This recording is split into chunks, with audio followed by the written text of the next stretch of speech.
of a big bank, but we're local. At Polka Valley Bank, our decision-making is local. Our people get to know you and call you by name. It's a relationship with a bank that you can feel good about. See us online at polkavalleybank.com. Equal housing lender, member FDIC. Primary care is like a bridge, moving you from one side where you need vaccinations, screenings, and medical advice to the other where you receive essential care to remain healthy and active. At Roane General Medical Clinic, our primary care team is here to help you cross that bridge to a healthier life. Roane General Medical Clinic. Our providers are now accepting patients and offer care you can trust close to home.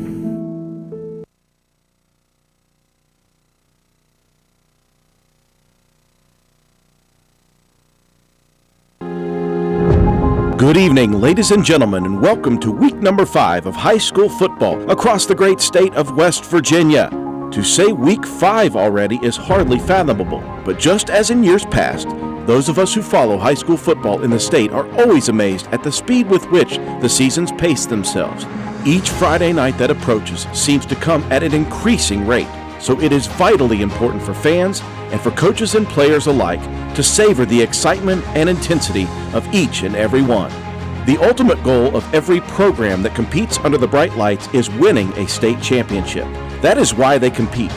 The realistic outlook for many may not be this year, next year, or even in the near future, but the ultimate goal is somewhere out there for all teams. There are also some programs who may be legitimate contenders right now. Although we are only entering the 5th week of the season, there are some teams that have appeared, at least early, to have separated themselves from the rest of the pack in all 3 classes. There are still 25 undefeated teams in the state who enter tonight with momentum and motivation to remain so. And before there can be any thoughts of a state championship, there is still a gauntlet to navigate to even make the playoffs.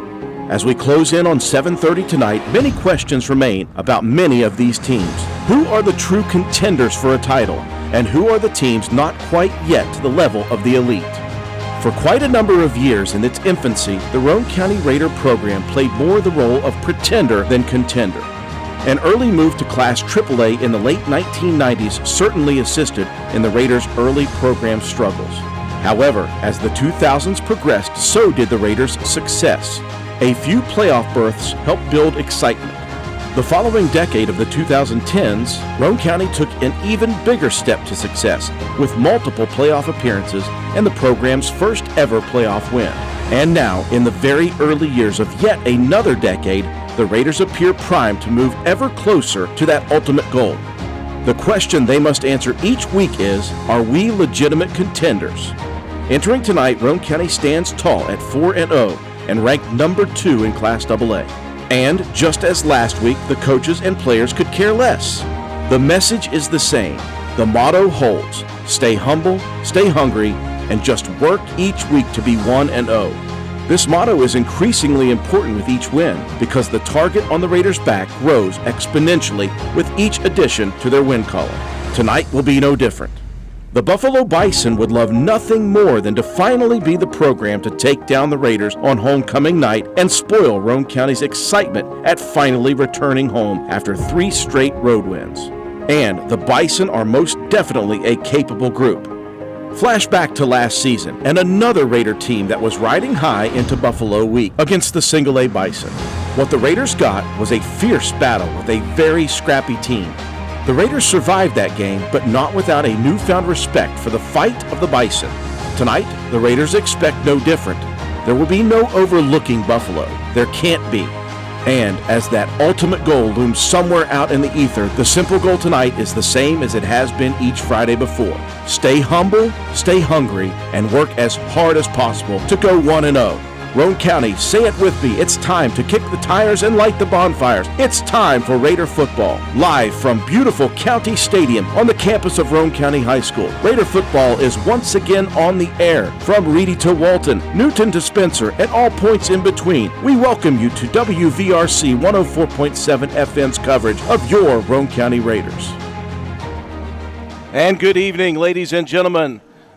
We welcome you to County Stadium for another edition of Roane County High School football. Andrew Miller, John Penna, Matt White, Katie Nutter, Joe McDonald. We are back to being a full crew here tonight, and it's going to be a gorgeous night for some football action. It's finally football weather. It is finally very, very nice to be home, and we're back on the turf for an opportunity at homecoming night for the Raiders to go 1-0 yet again, John Penna, and continue this early season momentum.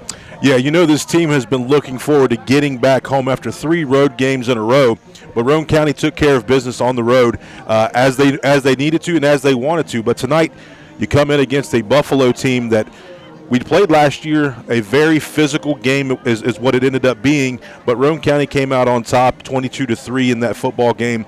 And this year, Roane County still has that same mentality, but I think this Buffalo team is going to be a little bit different. They're going to throw the ball around a little bit more. You know, I like the thought of us playing Buffalo after already having gone through the gauntlet that was Clay County's offense, the air raid attack where they threw the ball 27 times. It gave our defensive secondary an opportunity to grow very quickly in the early season. So now when you see a team that's going to throw the football a little more than what would be normal in West Virginia high school football, you're a little more prepared for those weapons. Yeah, and in Clay County, that was the big game for us, and we switched some things around in the secondary, really shored things up, made it nice. But then you go against Lewis. Lewis was one of those teams that was they kind of run past a little bit both. But Roane County settled down in the secondary, has made the defense much better. We know that the guys up front are studs for Roane County on the defensive front, and our linebackers play as smart as anybody in the state. For Roane County, it's going to be more of the same. They want to run the football first, second, third, fourth, fifth, and sixth, and they've got 6 people at this point that they can throw in there and run the football with. Obviously, it all starts with Beggs and Delk, lightning and thunder, whatever you want to call him. You bring Shea Harper back after last week. He had a little bit of a knee problem, so he was not able to run the football last week, but you got the chance to see the capabilities of Brandon Richardson, who comes back again just for game number 3 in his young career. Yeah, you know, he's the transfer in from Texas. He was mostly a defensive player in Texas. Drew didn't really play a whole lot of offense, so he's just now learning the position, but he is a weapon. You saw it on the kickoff return. You've seen it on the defensive side. But it's going to be interesting to see as the season goes for him to get some more touches. With Shea still probably not at 100%, probably somewhere about 90%. He may get some opportunities here tonight and be rich. But then you also have Colton Paxton that's very capable of running the football. We've seen it early in the season when he stiff-armed a couple different guys. But Colton Paxton is capable of doing that as well. And then you got Clay Walker that's going to be able to come in and help out a little bit as well. You see the running prowess of the Raiders, and again, it starts up front with our big linemen who have been fantastic. Let's go 2 years now. Most of these guys are the same as they were. Roane County has rushed 191 times in 4 games for 1,344 yards, an average of 336 yards per contest, and an average of 7 yards per gain, no matter who is carrying the football. It's just very, very impressive to see. Obviously, Roane County led by Begler at 568. Delk right behind him with 457 yards. But as you mentioned, there are some very capable runners besides those two, which makes it very difficult for a team to plan for your offense, even on the run. And then you go back, I'll bring Matt White in to what Roane County was able to do in 4 short passes last week. Yeah, that play-action pass really is something that Roane County needs to be able to exploit more and more as the season goes on. You know, you've got the freshman quarterback in Jacob Greathouse. He is a very, very capable game manager. We've seen that already, but eventually you're going to have to put a little bit more trust into him, and I think Coach Burdett maybe gave him some more of that confidence last week, mixing in. He went 4 for 4 in that ball game, over 100 yards. Really a good outing for him. But one of the key things I think in this game, though, Drew, is the inexperience up front for Buffalo. They lost 4 seniors off of their offense and defensive lines, and they've been shifting a lot of guys in the first three games this season, trying to find that combination that's going to work for them. Matt, tremendous with segues, John Penna. If you have an inexperienced offensive line and you want to throw the ball a lot, as Buffalo's going to want to do, and you've got a sophomore quarterback in Josh Moody who, although he is very talented, is still very young, it's imperative that you get yourself some pressure on him early and often and try to eliminate as much passing as they may want to do. Yeah, cut it off before it even gets started. And the guys up front, I believe, just in film study that I've had this past week, Roane County's offensive and defensive front, the most physical dominant of the two teams. So I look forward to seeing what our defensive front can do. Maybe dial up some blitzes to get into Moody's face. And make him get rid of the football a little bit quicker. We've watched Lane Watson really develop as a guy that can cover very well. He had 2 interceptions against Clay County, and then Shea Harper is another one of those guys. But now you got Richardson.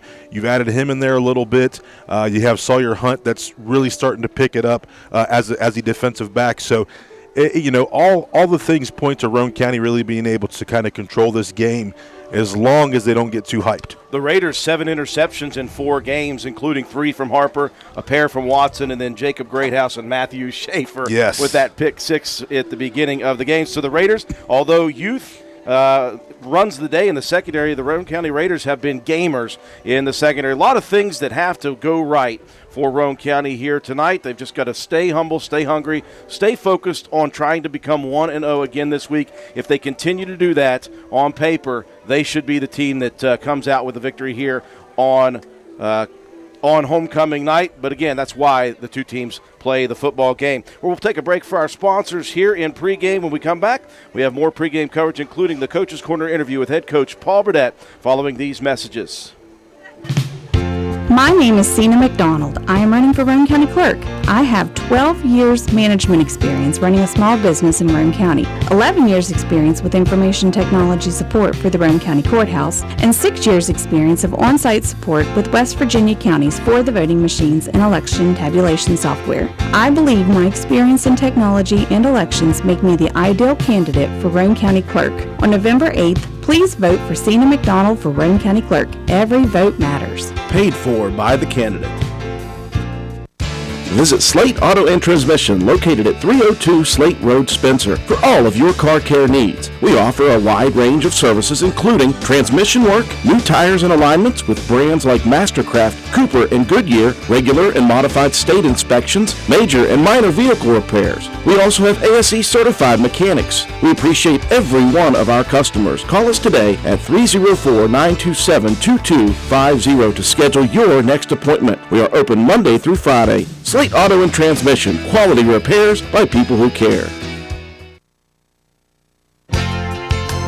Come into Stats Pharmacy, where our patients' good health is our main concern. We have a drive-through window where you can conveniently drop off and pick up your prescriptions and over-the-counter medications. Refill your prescriptions anytime online at www.statspharmacy.com or from your iPhone or Android phone using the Refill RX mobile app. No waiting in long lines. Just call ahead and your order will be waiting for you. We look forward to serving you at Stats Pharmacy, located at 100 East Main Street in Spencer. You can call us at 304-927-2980. We welcome you back to County Stadium. Had a chance to talk with Coach Paul Burdett before the game began, and this is what he had to say. All right, welcome back, folks. I'm standing here back home finally in the end zone of County Stadium. Well, Coach, that was a long, long road trip, but an effective one for you guys. Yeah, it sure was. 3 weeks on the road is pretty tough, and we knew we had our work cut out for us. But, we were able to get on the road and get 3 big victories and get back here still 1-0 and ready to take care of business here tonight. Obviously, you have to navigate that during a football season. You're going to have to go on the road. You're going to have to play teams that want to beat you worse than anybody else. You were able to navigate that, and I think it's a good thing that your team is, again, experienced mentally, because you come back home and you don't want to have some sort of letdown mentally. This group seems as if they are just roll with the punches each and every week. Well, you got a bunch of experience out here, Drew, that went deep in the playoffs last year and understand how to practice, understand how to play games on Friday night, and understand how to navigate through a season with road trips and then being back home. So they got to continue to mature and grow each week, and we got to be ready to go here tonight for sure. Absolutely. You'll get another test here tonight against Buffalo. I mentioned in the pregame intro last year. I know last year is last year, but if you talk about a program and how they run things, they're a physical, scrappy team. They remind me a lot of Clay County teams of the past where no matter if you're going to beat them or not, you're going to have to earn it. Absolutely. Buffalo is, you can't go by their record. They got a bunch of tough, scrappy kids, and they're physical. They got some really good athletes on offense to turn around and play defense. And, we got to be ready to go tonight because what they're going to do is going to challenge us. Obviously, they're going to want to pass the football on offense. What I saw, at least in film, is not really as much loading of the box, even when other teams were in run situations. Is that something you guys could exploit offensively? Well, we'll see what happens tonight. There's a lot of teams that don't load the box until Roane comes to town. So we'll figure it out early on how they're going to handle us. If they play the way they've been playing, I think there's some things that we can exploit and areas we can go after. But we got to have to wait and see if they have any change in their scheme for us. Obviously, it's homecoming night that we expect it to be a rather large crowd. You'll lose a couple guys at halftime to come out and crown a queen. As an OCD kind of guy, does that affect you at all? Yeah, it bugs me really bad. It just does. But, that's their role, and I did it when I was a senior, and that's what they need to be doing. It's part of the experience, but also tell them to get their butts back in the locker room as soon as possible. So, well, Coach, I tell you what, this is the first Friday night where I've actually felt like it's football weather. I know no matter what you play in, it's fine, but this just has a different feel to it tonight. Well, Drew, you're not even sweating yet. Yeah, it's the way football's supposed to feel. I told the guys, this beats 85 degrees and humid any day. So, obviously, it's football weather, and that's what you kind of expect as you get later in the season here. And hopefully it stays around because this is way better than the alternative. Well, Coach, you're entering Game 5 of the season with a couple of scrimmages as well. The health of your team this week coming in, it's been really nice to have Brandon Richardson back. Is everybody else healthy as well? Yeah, everybody's fine. Shay had a little hiccup there last week, and I think what it ended up being was just he collided knees with a guy on that tackle there early in the game, and the longer the game went, the more agitated it got, and luckily we were in a situation where we could really take care of him last week and didn't have to have him, although we wanted him, but didn't have to have him and let that thing rest and heal, and I think that was a big deal. By Tuesday at practice, he was ready to go. So, everybody's here, everybody's healthy and ready to go. Coach, beautiful night here, another turf field game. We're going to have a lot of these at County Stadium coming up, but we like this one here tonight. Great weather, it's homecoming night, it's going to be a big crowd. We wish you all the best of luck to go 1-0 again. Thanks, Drew, we appreciate it. Head coach Paul Burdett, folks, stick around. More pre-game coverage after this. And we welcome you back inside of County Stadium. The fans are really, really supportive here tonight. We were wondering, after a 3-game road trip and 3 wins, Roane County coming in with a 2-0 rank, or the number 2 ranking, what the fans would respond with, and it's going to be a packed house, I think, here, at least on Roane County's side of things. They're excited about this Raider football team, and with good reason they should be. And also, it is homecoming night. Great night for festivities, and boy, does it look beautiful out on that turf field for just the second time this year. We're going to take a look at the starting lineups for both teams while we have some time. Matt White, let's get it started with Buffalo on offense. Yeah, like I mentioned earlier, that's been a little bit of a hodgepodge of guys on that offensive line. I think they've kind of settled in these last 2 meetings, and in pregame, these were the guys that were out there getting the majority of those first team reps. The left tackle, 6 foot, 220-pound sophomore Jonah Wilfong. He's a converted fullback coming up to play on the line this year. Left guard, 6 foot, 300-pound junior Cade Allman. At center, the 6'1", 245-pound senior Derek Hudson. At the right guard, a 6'1", 260-pound sophomore Dylan Johnson. And getting the start at right tackle, the 5'7", 220-pound freshman Zach Lovejoy. We'll see a lot of 4-man set. One of the things I noticed in pregame, too, I didn't see a lot of number 11, Gunnar Fatigue. He was not out there much, so he may not be getting the start. We've got him on paper. If not, his backup is going to be the 5'6", 145-pound sophomore, Caden Craig, in the split. At the slot, the 5'7", 165-pound junior, Chris Williams. The other slot, 5'10", 165-pound junior, Bryce Downey. And the other split, 6'1", 150-pound senior, Wyatt Cobb. In the backfield, the 5'9", 175-pound senior, Bradley Harris. And commanding this offense, the 6'1", 200-pound sophomore, Josh Moody. Roane County defensively will attack with this lineup. The defensive ends, Ori May, coming off of one of the best games he has had in his career. 3 sacks at Lewis County. The senior goes 6 foot, 170 pounds. Matthew Schaefer also has had a tremendous senior season defensively at 6'1", 200 pounds. Your defensive tackles, Jacob Bunner, 6'2", 285. Junior also had himself a sack last week. He's going to be very important, as will be the other D tackle, Christian Jarvis. The senior rolls 6'1", 225. They've got to get pressure up the middle on Josh Moody. Your linebacking core on the outside, Briar Begler, 5'8", 165-pound senior, and Shea Harper, who's going to be that hybrid outside backer safety, 6', 175 sophomore. Inside, you'll have Colton Paxton, 6'1", 210-pound senior, leading this team in tackles with 43. He averages 10.5 per game. Skylar Delk, the senior, at the other inside backer, 6 foot, 180 pounds. He is second on the team in tackles. In the defensive backfield, you'll have Andy Jetton, a 5'11", 175-pound junior, splitting time, and again, we're going to give him some love. Brandon Richardson, the 5'7", 160-pound junior. We don't know how they're going to fit him in, but they're going to fit him into the lineup defensively a lot. Also, Sawyer Hunt, the junior, 5'10", 150, and Lane Watson, the sophomore, leading this team, well, second on the team in interceptions, 6'1", 175-pound sophomore.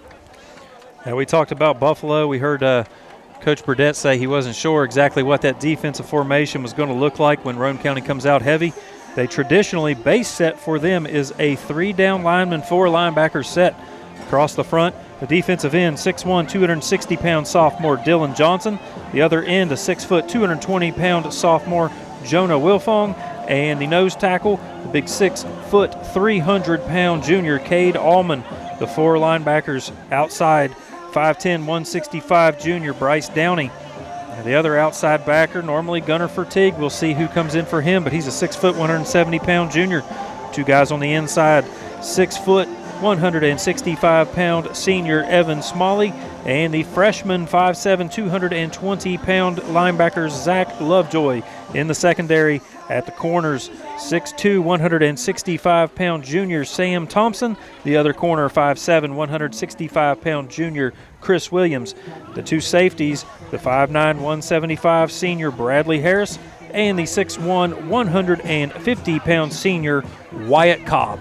For the Roane County Raider running game, it's all about the beef. Up front, left tackle Noah Jett, the sophomore, 6'2", 220 or 255. Left guard, the junior Jacob Bunner, 6'2", 285. The center is the senior Matthew Schaefer, 6'1", 200 pounds. Right guard Colton Albright, 6 foot, 210, and he is a senior. Christian Jarvis at right tackle, the senior, 6'1", 225 pound. Colton Paxton is your tight end. The senior rolls 6'1", 210 pounds. Lane Watson is your split, 6'1", 175. He's a sophomore, and the H-back is Shea Harper, 6'1", 175, also a sophomore. In the backfield for Roane County, you have Skylar Delk, the senior, 6 foot, 180 pounds, and Briar Begler, 5'8", 165 senior. The freshman QB is Jacob Greathouse, 5'9", 145 pounds. As has been the case throughout this season, the Raiders will go on offense first. They have won the toss 4 of 5 times, and the other time the other team deferred. So Roane County will go right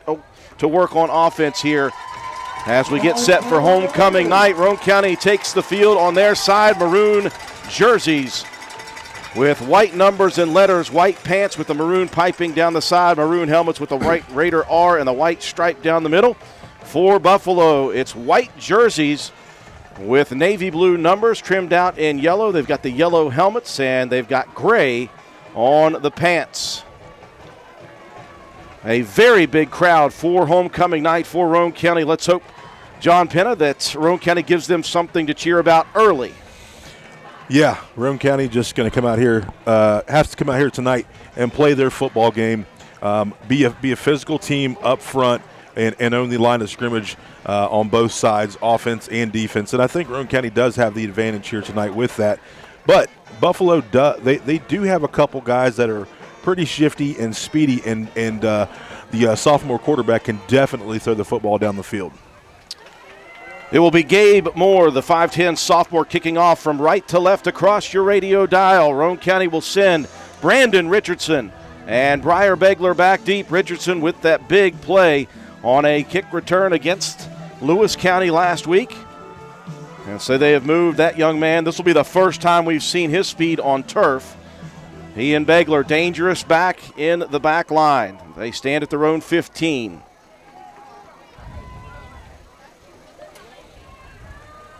Cool breeze blowing in. It's going to be a chilly night, football weather. Moore surveys his kick team. Approaches from right to left, leg in. This one angled towards the sideline. It'll squirt out of bounds at about the 32-yard line. Raiders will get tremendous field position. Yeah, that time they were just looking to try to get that ball, maybe to bounce around a little bit, give their outside guys an opportunity to maybe jump on the football, but the ball goes out of bounds, bounced on this beautiful turf. The Raiders will begin first and 10 at the 38-yard line of Roane County. Freshman quarterback Jacob Greathouse enters the huddle for the Raiders as they travel left to right here in quarter number 1. Homecoming night for Roane County. Lane Watson splits to the near side. Split back formation under center Greathouse. Quick hitter. Up the middle goes Delk, and he will follow Christian Jarvis and Colton Albright for a big first down carry. Give him 6 on the carry. Yeah, that's just Roane County football right there. Just up the middle, quick hitter, and a nice pickup of about 6 there on first down. Moves the ball out just shy of midfield at the 49-yard line. Offset split back formation with a wing to the near side. Here's the give. Begler following the lead blocker. He's into the secondary, cuts it to the outside at the 45 of Buffalo, to the 40, splits back in at the 35, spins at the 33, and that's where he'll be dropped. Yeah, that time Buffalo looked like had a 3-man front with a couple guys that were hanging out over the end. You saw Jacob Bunner come out, pull, and then Begler read that perfect. He cut it back up inside. You see the block there. He cuts back up inside, and then Bunner continues to head downfield along with Shea Harper. First down, about a 23-yard carry down to the 33 of the Bison. In motion behind is Harper. They'll pitch it to Shea. Down the far side, he's got nowhere to run, and he'll be locked up for a loss of about 2 yards on the play. Yeah, it looks like Will Fong was the guy there on the stop. That play, kind of east-west, he needed to cut that thing upfield. There was a lot of pursuit from Buffalo, though. He had Delk out there trying to help him out with a block. That may have been Coach Burdett just kind of gauging how the knee is going to react. Shea will check out here, as obviously you could tell he wasn't at 100% on that run. B. Rich will check in. Second down, and we'll call it 13, a loss of 3, out to the 36 of the Bison. Double wing set. Here's Begler on the jet sweep. Getting to the outside, lead blocking, cuts through at the 25 to the 20, down to the 15, down to the 14-yard line. And Begler, at least on his first couple of runs, really picking his poison well. Yeah, that time just kind of the same play set up here, Drew. Watch the blocking by Richardson on this play. Yeah, beautiful block there. Continues to push. Begler breaks a tackle, and Roane County in business here on the 19? On the 19. Nope, it's going to be 14. On the 14 of the Bison. Eagle Eye John Penna. I can't believe that. Clock rolling. It was a 19-yard gain on that play. 2 minutes into this drive. Here's the scissors misdirection. That's to Brandon Richardson. Up the middle he goes. Squirts through down inside the 5 and give him down to about the 3-yard line. So Richardson getting a little bit more comfortable here in the offense, Drew, is just that come from the wing, you kind of go up under, and a nice little jump cut. And you know what? He's not the biggest guy, but he took on some contact there. Nice job. Give him 11 on the carry. That will give Roane County a 1st and goal from the 3. One thing Richardson's not scared of is contact, that's for sure. Roane County goes to the bread and butter heavy, leaning right. It will be Delk gets up into the mass and can't get any further as the Buffalo defense selling out on the run. Yeah, Buffalo sniffed that thing out. They're loading the box right there, and of course you will. But the defensive front did win the battle there that time. So Roane County looks like there's going to be bring up a 2nd down situation. 2nd and goal, a loss of 1 from the 4-yard line. 8:50 and rolling first quarter, first drive. Raiders stick heavy. This time Begler, 3rd man. Begler untouched into the end zone. And the Raiders just continuing to work up front and with lead blocking. Yeah, just what Roane County does, plunge that thing in there. They're going to line up in heavy here on replay. And Begler untouched into the end zone. So Roane County strikes first on their first offensive possession. And it looks as if they will go for 2. This has been an up and down last 2 weeks for those things. Roane County was 0 for against Clay County and then only missed 1 of, I believe, 6, Matt, against Lewis County. Heavy package, Begler again, Begler untouched again. The same play and just white jerseys on the turf picking themselves up after the touchdown. Roane County leads it, 8:46 left in the first by a score of 8-0. You're watching and listening to Roane County Raider football on WVRC. All you need is parts. All we need is parts. All we need is parts. Parts. Parts is all we need. Well, maybe not all you need. Sometimes you need more. Willard Starchers has you covered with lots of parts and more with their high quality and strong sales staff to help diagnose your repair issues and provide you the expertise to ensure that you get the right parts, tools, and fluids to get your job done. If your car needs fixed and you need some parts, who are you going to call? Willard Starchers. Open 7 days a week. Dial 927-2520. Roane County leading early, 8-0, Matt White. Yeah, very efficient drive, 7 plays, 62 yards, 3:14 off the clock. Briar Begler with a 4-yard touchdown run. He also converted that 2-point conversion, 8-0. Roane County on top, and that drive, Begler, 3 carries, 46 yards.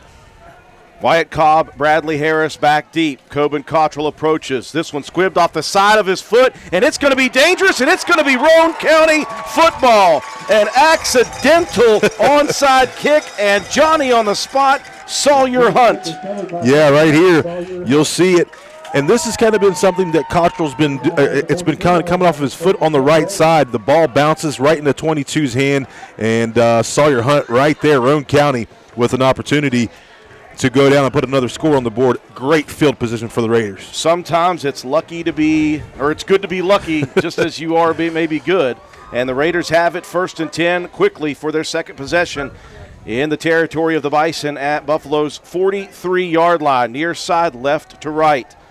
Raiders will split a pair out to the far side. Delk in the shotgun, whistles come in, and flags come flying in as well. Preliminary indication, it appears as if Buffalo may be lined off sides. Offsides is the call against the Bison. Yeah, really watch this offensive and defensive front here, Drew. Things are getting a little chippy early, and our guys don't take too kindly.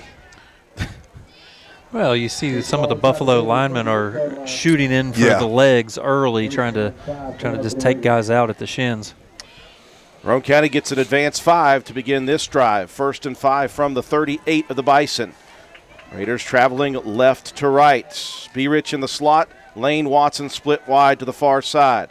Delk in the shotgun. Beggs moves to his left. Snap back, and again, whistles come in. This time, Roane County is going to give it right back. You don't want to start that. The penalties last 2 plays, so just calm ourselves down. Here's an opportunity for Roane County, though, Drew. I think maybe mix it up a little in the playbook. They're going with that spread ace look. Penalties an issue 2 weeks ago at Clay, not so much against Lewis County. That one drive notwithstanding. You are correct. Roane County breaks the huddle with just 6 on the play clock. They'll have to hustle. Delk snaps it with 2. Quarterback keep, off tackle. Delk into the secondary. Cuts against the grain at the 30, down to the 20, to the 10, to the 5. Touchdown, Skylar Delk. Yeah, that looked pretty easy. If we go back here and look at the replay, just up the middle, seal block, and then Delk using the vision, cut back.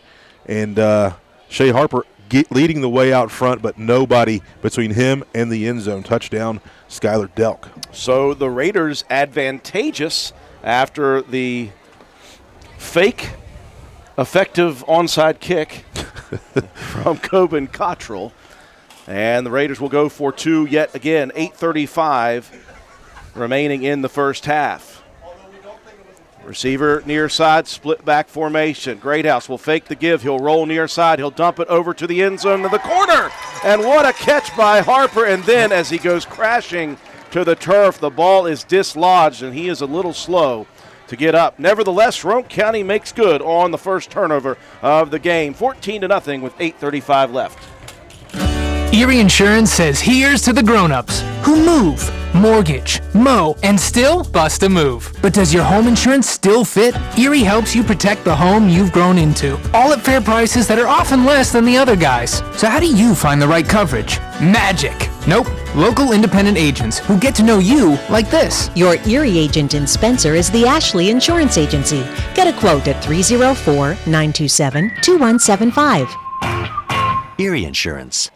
The first turnover of the football game comes by way of accidental onside kick. Matt White, Roane County, very quick to react to that. Yeah, very quick indeed. The Wild Delk package worked perfectly. 43-yard run for Skylar Delk into the end zone. 2-point conversion, no good. 11 seconds off the clock. At the 8:35 mark, Roane County up 14-0 on the Bison.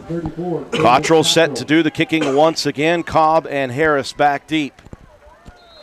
We'll see if Cottrell gets a good clip on this one. Will sail off his foot from left to right across the dial. This one a squibber as well towards the sideline.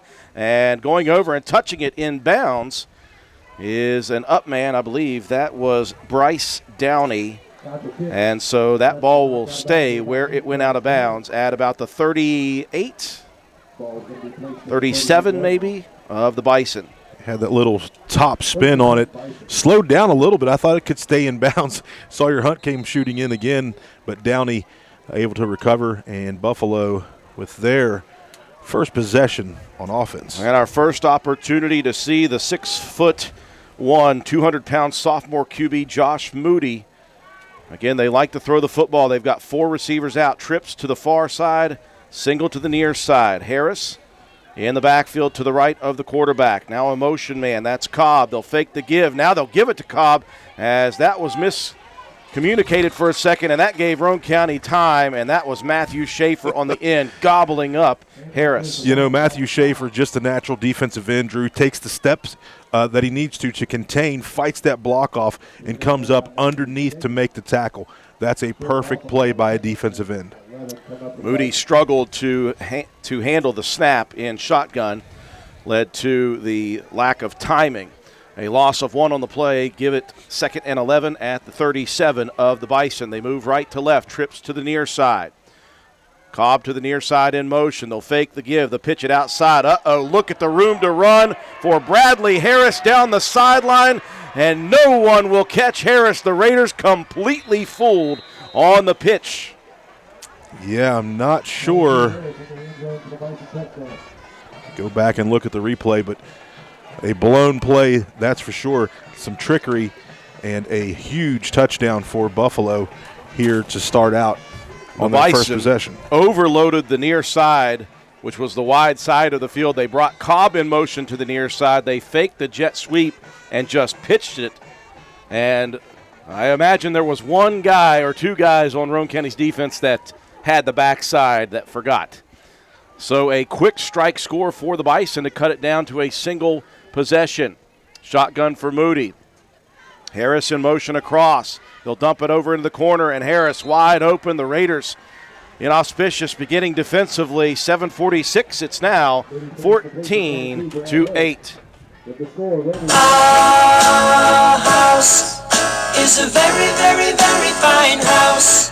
This is Jennifer Board Nichols at Board Depew Realty. So many things have changed around us lately, and we are all concerned about what the future holds. During these uncertain times, we want you to know that one thing will not change, and that's the service and the professionalism we will offer you at Board Depew Realty. My grandmother started this company over 64 years ago, and one thing hasn't changed. If you use Board Depew Realty to buy or sell your home, you are guaranteed to receive service that is guided by principles like honesty and wisdom and a conscience. Owning a home is the American dream, and that hasn't changed. So let Board Depew Realty show you the way to that dream. Even if the times are changing, principles and service shouldn't. So let Board Depew Realty show you that some things remain the same. Our house is a very, very, very fine house. Quick strike drive to get it back to one possession for Buffalo, Matt White. Yeah, Bradley Harris, 63-yard touchdown run, bringing the Bison within a score, 14-8 now, Roane County. Moore's going to angle this kick again to an up man. Dropped, picked up on the far side. Is that Delk? That is Schuyler. Schuyler fighting out past the 40 to the 45 to the 46. And the Raider offense will have tremendous field position for their third drive. Yeah, just some miscues there on that last play, Drew, but the speed of Harris was very impressive. Well, he is a dangerous runner. We do know that. And we've got a timeout immediately for the Bison. So with 7:39 left in quarter number one, Roane County will start their third drive from the 46 after this. This message comes to you courtesy of Brandon Dental Associates, located on Hospital Drive in Spencer, West Virginia. Early childhood caries is a term used for cavities in toddlers and preschool children and is mostly preventable. Brush and floss your child's teeth daily with a fluoride toothpaste and save sweets for meal times. When your child is thirsty or needs a snack, offer water or whole milk and healthy foods such as fruits, vegetables, cheese, or yogurt. Call Brandon Dental Associates at 304-927-2775 for your family's dental needs. That's Brandon Dental Associates in Spencer, West Virginia. 304-927-2775. After the quick Buffalo timeout, Roane County getting set for drive number 3 at the 46 of the Raiders. And again, John, you mentioned it, just some missed assignments on that one play and then a missed assignment on the two-point conversion as well defensively for the Raiders. Well, that's, just some film study and some coaching up by Buffalo's staff over there. They probably have seen something in film that they liked, and they were able to use that. But Roane County now settles down and on offense again, try to punch another one in here. They lead by 6, 14-8, double wing formation. Beggs in motion across, and the entirety of the front line of the Bison go diving into the Raiders. And again, the Raiders will get 5 free ones. Let's hope this time they do not return the favor. Yeah, Buffalo just trying to shoot gaps. They're trying to stay lower than what Roane County's offensive line is to kind of plug that up. They're really wanting to fire across. A yard into Bison territory, 1st and 5 at the 49 of Buffalo. Raiders stick double wing. Beggs in motion, quick hitter. Jet sweep outside, good blocking, seal blocking. There goes Beggs down the sideline, 45, 40, to the 35, to the 30, and still on his feet, down inside the 30 to the 26-yard line. Yeah, they saw a lot of Begler last year, Drew, and it took it down to the end. You see kind of the same play here, a nice block by Delk, and you got blocking downfield, almost a horse collar, but Begg stays on his feet and churns those crazy legs and continues to pick up yardage. Matt White, 25, is that correct? 18. 18, I was nowhere close.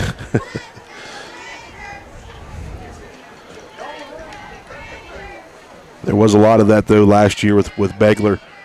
Late in that game, we needed a first down, and he picked up a huge run and sealed the deal for us. Raiders hustling to the line. They'll get set with 3 on the play clock. They'll get it off. They'll give it to Delk. Off tackle again. Delk carrying a defender on his left leg, and he'll push down inside the 20, and I said it again. Jacob Bunner that time, Drew. I looked back, and he was having himself a plate of pancakes there. He was just pushing guys around and flat back somebody. Well, that's why Roane County has been so effective rushing the football, is at the point of attack. Roane County at the line of scrimmage, really the runners have chances to get going quickly. Double wing. They'll send Richardson in motion. The scissors misdirection. Begler near side. Beggs has got room down the sideline. Spins and cuts at the 6. And just a touchdown saving tackle by Wyatt Cobb. He got Begler at the shoelace, and Beggs falls down at the 5. Yeah, linebackers just eyes watching the backfield. There's a lot of motion, movement here. You see the fake, and then up under is Begler, and a nice little spin move almost breaks the tackle. Roane County has it, first down and goal from the 5. Jacob Greathouse approaches the line with 10 seconds on the play clock. The Raiders will have to hustle yet again. Single wing formation. Snap, handoff, Delk. Got 2 hands on the football, and he will get a couple. No more. Good lateral movement by the defense of the Bison. Yeah, the defense for Buffalo, they come to play, and they're a physical bunch, Drew, and that's the one thing that we knew coming into this ballgame, is it would be a physical game. It was the most physical game that we had last year other than Doddridge. 5:19 and rolling, first quarter. Raiders with a second and goal from the 3. Third man, this is Begler, and he will be untouched until he gets to the maroon in the end zone. Another effective drive, and the Raider front line is just eating right now. Yep, just a play that we've come to be accustomed to. Heavy, right, and we continue to follow our offensive line and the guys up front. Colton Paxton, you got to tip your cap to him, always making those key blocks, helping those running backs out. So after Roane County gives up the big play touchdown and the 2-point conversion, they've spread the lead back out to 20-8, going for 2. Traditional I formation. Begler just rolling and falling through the defense into the end zone once again, and the Raiders get right back out to the 14-point advantage, 22-8 with 5:11 left. You're listening to Roane County High School Raider football on WVRC. Calhoun Banks is your hometown bank. We've been serving Calhoun and the surrounding areas for over 120 years. We offer many financial and banking services, including commercial, online and mobile banking, mobile wallet, our annual Deals on Wheels loan sale, home and construction loans, and we specialize in land-only loans. With offices in Grantsville, Arnoldsburg, Elizabeth, and Glenville, we are ready to serve the needs of all of our communities. Stop in and see us at one of our 4 locations today. Visit our website at calhounbanks.com and follow us on Facebook and Instagram at Calhoun Banks WV.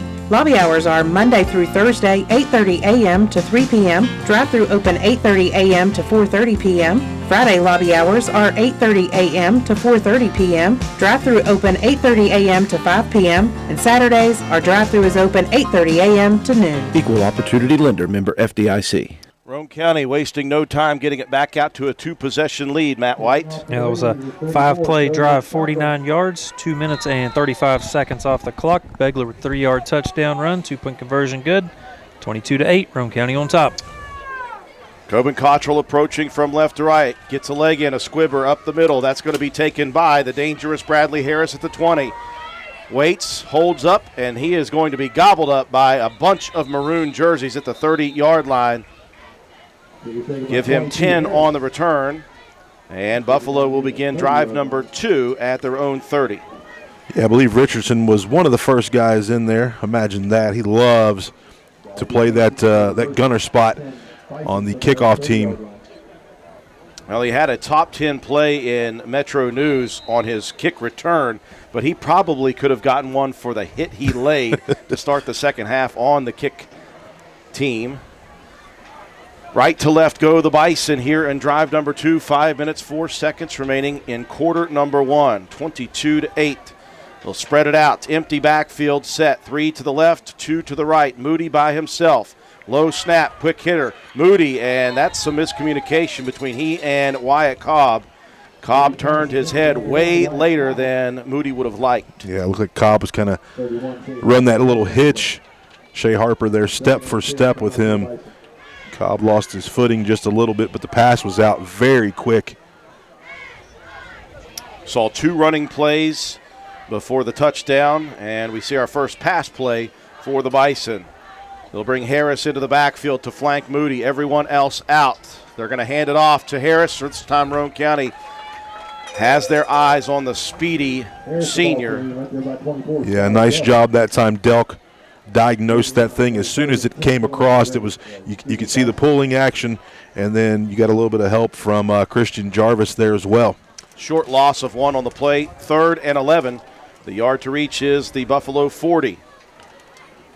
3 to the far side and 1 to the near side with Harris flanking to the right. Moody into the shotgun. Motion man across his Cobb. Moody, 5-step drop, looking for the screen set up, and they've got the screen set up, and they've got nothing because Colton Paxton likes film. Yeah, Colton Paxton watches film, I would say, just as much as the coaching staff does. Right here, you're going to see the motion. It's going to bring Shea out. So you have nobody on the outside, but great recognition here by the Mike linebacker, setting up that screen. When your quarterback's dropping back that fast, you know it's going to be a screen. Great job. So 4th down and 15, and they're going for it. Moody out of the shotgun. Maybe they were trying to get Roane County to jump. 10 seconds left on the play clock. Roane County calling for some help over on the far side. Moody's going to punt it. And going back and retrieving that punt is Lane Watson. And I'm telling you, that was the recognition by Lane that somebody needed to come help because he was going to go back for the punt. Yeah, Lane, just calling out the spot. He's bringing Delk across. Somebody had to go back. Yet Begler in coverage still, so Roane County with another opportunity with the ball on their side of the field to punch another one here in the first quarter as we're up 22-8. That was a very smart move by the sophomore Watson, and he fields it at the 45 of Buffalo for the second time. The Raiders have it in Bison territory to start. This is the 4th possession for the Raiders. 3:36 still in the first quarter, 22-8. Direct snap, Delk. He'll get up into the teeth of the defense, and he and his big boys in front will get 4. Yep. Got Jarvis out front there pushing. You had Shea Harper there lined up beside of him, so that right there is what we just call a St. Louis. We're just going to ram that thing with the quarterback. But a nice block by B-Rich as well, Drew.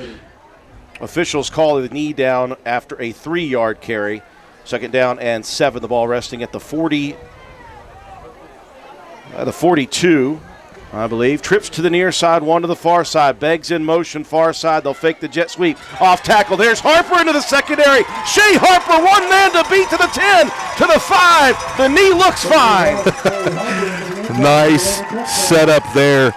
You bring somebody across the motion. Eyes are going to go there by the linebackers, Drew. And then a beautiful trap play here on the middle. Bunner with a nice block. And then Shea Harper showing the wheels. The knee is okay. You just said that, Drew. And a nice play by the sophomore running back. He shucked off a tackle early in that run as if the tackle was not even there, and then used his speed. Raiders strike quickly again, going for 2, leading 28-8.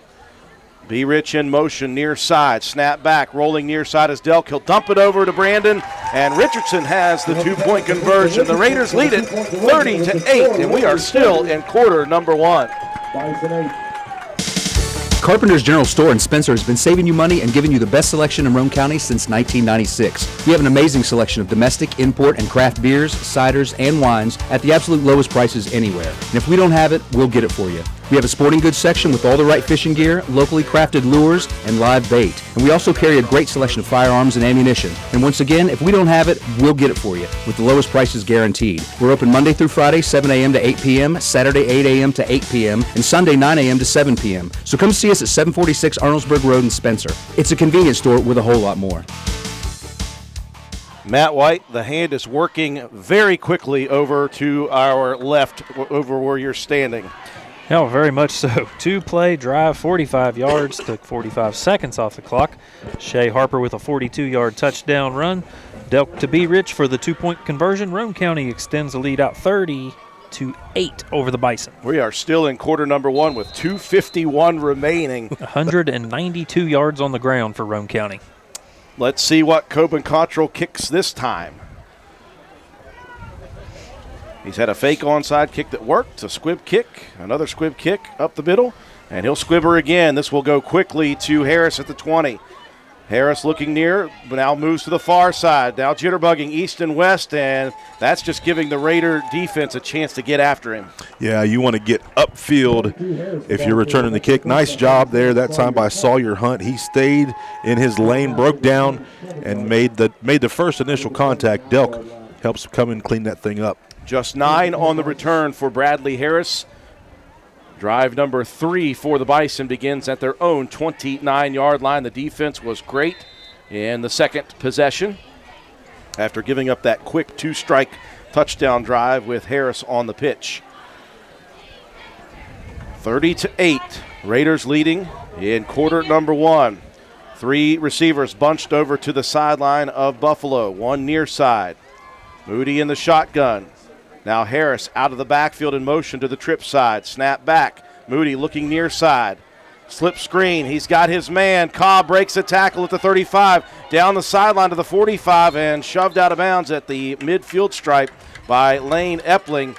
So Coach Bob Mullett emptying the bag of tricks here. Yeah, that was actually Lane Watson this time, though, on the stop. Did I say Lane Ashley? Said Lane Epling. Lane Epling, listen. We know a few. We know a few. But, hey, that time on that play, Drew, it was just that bubble screen to the receiver. You take the running back out of the equation, and then that bubble screen under for the receiver. Moving quickly to midfield Buffalo as they move the chains. Hard count. The Raiders flinch but do not cross up front. Moody up to the offensive line to change the play. 3 receivers far side. 1 to the near side. Snap is back. The give. Off tackle. And that's right into the teeth of the Raider defense again. Give Harris credit for a yard, maybe 2 yards.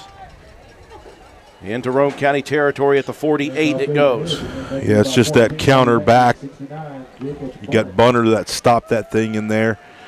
As a defensive lineman, you got to read those pulling guys, those guards and tackles. It'll take you to the ball. 2 minutes and rolling here in quarter number 1. 30-8 Raiders. Moody in the shotgun. He'll look to the Bison sideline. He'll stick with the 3 receiver set over on the wide side. One-on-one coverage with Cobb to the near side. 3 seconds on the play clock. They'll have to hustle. 1. Did they get it off? Just barely. Here's the option play. The pitch is behind Harris, and Harris has to go jumping after it deep in the territory of the Bison. This will be a big loss. Yeah, nice job. Nice recognition by Ori there. Ori May on the outside. Defensive end, you're going to contain that quarterback. Kind of took a step towards him. That made Moody pitch the ball back, but it was kind of a wobbly pitch. Harris not able to corral that thing. A loss of 8 on the play brings up 3rd down and 18. The ball resting now at the 43 of the Bison. Moody calling the play from the shotgun. Comes set. Snap is low. Moody picks it up. He's got pressure from the backside. Dumps it off. Harris, the one-handed catch, trying to get away from Christian Jarvis. Not going to happen, young man. And now a flag comes flying in very, very late. And there may be, John, some frustration early spilling over on the Bison here. Yeah, you're going to go back to replay, Drew. You see Jarvis read that thing as a D tackle.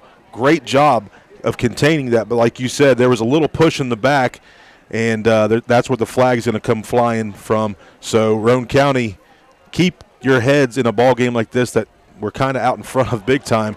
We cannot let things like that happen.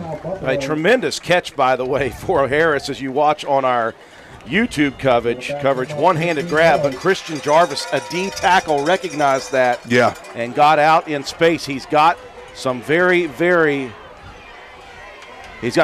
good wheels as well for the big man. Raiders shuffling players in and out here on this 4th down play. It's 4th and forever at the 30. And so you'll send Wyatt Cobb back to punt at his own 19. Brandon Richardson, Briar Begler at their own 37. 45 seconds and counting here in the first quarter. Raiders will get it back. Very good punt. B-Rich at the 41. He'll take it to the far side. B-Rich, he's got the edge to the 50, to the 45, to the 40. Flags come in from the near side, and we'll see what the call is as Brandon Richardson showing the wheels, picking up big yardage on the punt return. Will it stay in Buffalo territory is the question. Yeah, you see a couple flags down there. You hope it's not a block in the back, but it could be. It looks as if it is going to be on Roane County. That was a long way away from the play, too. Block in the back is the call, so move it from what would have been 1st and 10 at the Buffalo 40, and it would have been the third of 5 drives that the Raiders would have began in the territory of the opponent. And this is going to bring it back to Roane County side, although still going to be great field position for the Raiders, just shy of midfield at the 43 of Roane County. See if we can punch one more in here, Drew. 33 seconds left to go in the first quarter. You're looking for 6 scores in the first quarter. 30-8 Roane County with 33 seconds remaining in quarter number 1. Raiders will spread it out. Ace formation balanced on both sides with 2 receivers.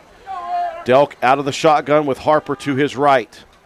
Snap back. Delk rolling near side, wants to throw. He's going to dump it deep down the field. He's got Richardson one-on-one coverage, and I think that he and Brandon may have miscommunicated on the go route, and that one sails onto the turf. Yeah, Richardson didn't quite open it up like he's capable of, Drew, when he gets himself into some open field. It was decent coverage, though, downfield.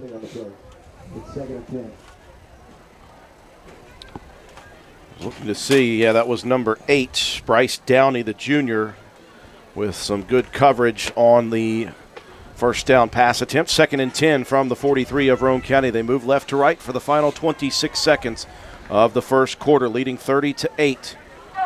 Receivers to either side of the formation. Handoff, Begler. Begler spins out of the first tackle and picks up positive yardage. That was a great run by Breyer just to get positive yardage. Yeah, Lovejoy almost took the handoff there from Buffalo, but Begler with the vision and the ability to jump cut and get the ball across. Don't believe the Raiders will run another play. A very good first quarter for Roane County. They lead it 30-8 after quarter number 1. You're watching Roane County High School Raider football on WVRC. Spencer Cash Saver is excited to announce that we are now accepting EBT payments through our online grocery site. Go to shop.spencercashsaver.com, schedule a convenient pickup time, fill your cart, then let us do the shopping for you. Give us a call when you arrive, and we'll bring your order right out to your vehicle. The $4.95 pickup fee is waived on orders over $100. So save time and shop online at shop.spencercashsaver.com. Stop by D&D Motors for great deals on used cars.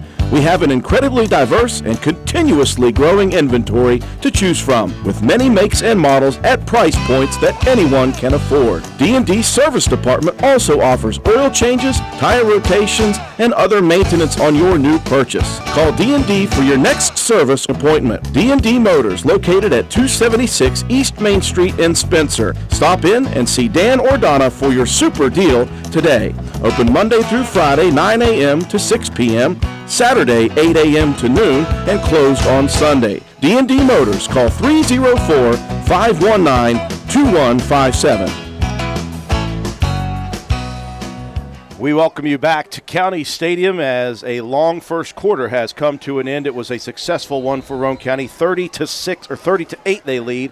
Team switching sides. The Raiders, for the first time, have a third down and long as they'll travel right to left across your dial for this second quarter. 3rd down and 9 from their own 44. A receiver to either side of the formation. Delkin Beggs in the shotgun. Snap to Beggs. Breyer fighting out to midfield, and he will get just across the midfield stripe, maybe, depending on the spot. That Roane County will be at a 4th down and about 3. Yeah, that's just the formation, Drew. When you got Beggs and Delk lined up side by side, direct snap, either one can take the ball. But a nice pick up there. shifting personnel as Harper and B. Rich will check out. 4th down and 3. The Raiders going for it. They need the 47 of the Bison. Back to heavy. Will they go with the run? They will. Third man is Begler. Begler's got the first. He's still on his feet. Just tripped at the 40-yard line and fell forward all the way down to about the 36. He was trying so hard to get his footing back underneath him.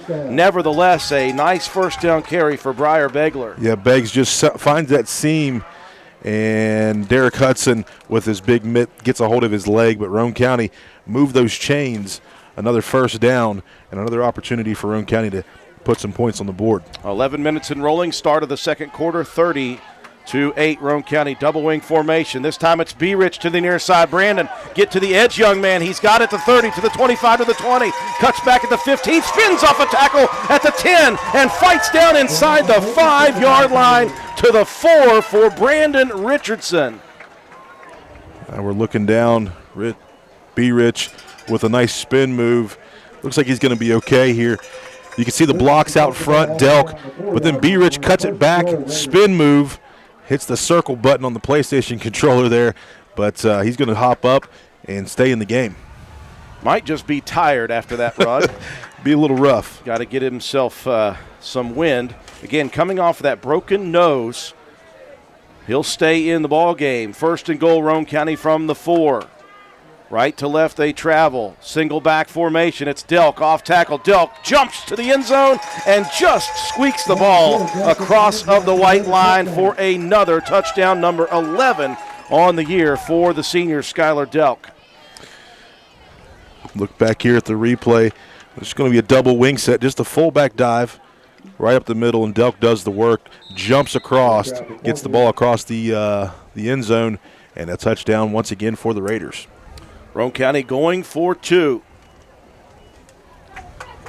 Raiders have been very solid on these 2-point conversions going back to the Lewis County game.